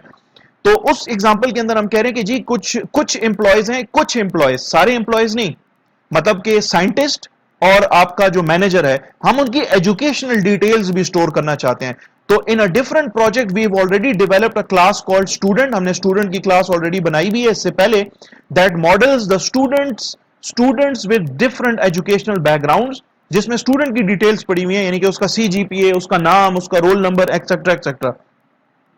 तो बजाय इसके इंस्टेड ऑफ मॉडिफाइंग यानी कि changing the employee class to incorporate the educational data, we will add this data by multiple inheritance from the student class। बजाय इसके कि हम लोग एम्प्लॉय की क्लास को चेंज करें, मॉडिफाई करें, हम क्या करेंगे कि हम स्टूडेंट की क्लास उठा लेंगे, हमारे पास क्लास ऑलरेडी मौजूद है और हम स्टूडेंट क्लास से इनहेरिट करवा देंगे मैनेजर की क्लास को और जो साइंटिस्ट की क्लास है उसको। The student class stores the name of the school or university last attended and the highest degree received, and educational information is not relative to every class of the employee। यानी कि educational information जो है वो हर, यानी कि labourer की educational information नहीं होती, फोरमैन की एजुकेशनल इंफॉर्मेशन नहीं होगी। तो हम उसके लिए ना जो स्टूडेंट की क्लास है ना वो आपकी सिर्फ और सिर्फ उसकी पेरेंट क्लास होगी of the manager class end of the manager की क्लास की वो पेरेंट क्लास होगी और आपकी जो साइंटिस्ट की क्लास है वो उसकी पेरेंट क्लास होगी। ठीक है, तो यहां पे आपके मैनेजर की क्लास है, मैनेजर की क्लास जो है वो देखें ये एम्प्लॉय की क्लास है, एम्प्लॉय की क्लास की चाइल्ड क्लासेस है, मैनेजर है, साइंटिस्ट है, लेबरर है। अब लेबरर की एजुकेशनल डिटेल्स मैंने स्टोर नहीं करनी है अपने पास, तो मैं क्या करूंगा कि मैं स्टूडेंट की क्लास लूंगा और मैं कहूंगा कि यार स्टूडेंट की क्लास जो है ना उसकी चाइल्ड क्लासेस मैनेजर भी है, साइंटिस्ट भी है, यानी कि मैनेजर जो है उसकी दो पेरेंट क्लासेस अब बन गई, एम्प्लॉय स्टूडेंट, साइंटिस्ट उसकी दो पेरेंट क्लासेस हैं, एक एम्प्लॉय और एक स्टूडेंट। इसका एक छोटा सा समरी आप कह रहे हैं कि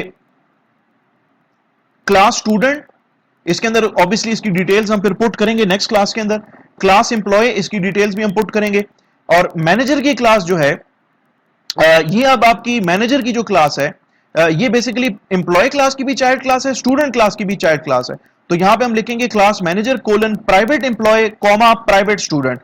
साइंटिस्ट की जो क्लास है वो आपकी एम्प्लॉय क्लास की भी चाइल्ड क्लास है, स्टूडेंट की भी चाइल्ड क्लास है। तो हम यहाँ पे जब साइंटिस्ट की क्लास बनाएंगे तो हम लिखेंगे कोलन प्राइवेट एम्प्लॉय, यानी कि एम्प्लॉय क्लास की भी चाइल्ड क्लास है ये, और प्राइवेट स्टूडेंट मींस के स्टूडेंट क्लास की भी ये चाइल्ड क्लास है। और class labourer colon public employee, कि भाई लेबरर की जो क्लास है ना वो सिर्फ एम्प्लॉय क्लास की चाइल्ड क्लास है। मैंने लेबरर के लिए किसी किस्म का कोई एजुकेशनल बैकग्राउंड इसका मैंने स्टोर नहीं करना, एजुकेशनल रिलेटेड इंफॉर्मेशन मैंने इसके लिए स्टोर नहीं करनी, तो ये सिर्फ एम्प्लॉय क्लास की चाइल्ड क्लास होगी। तो इसका कोड जो है वो भी हम नेक्स्ट क्लास के अंदर लिखेंगे।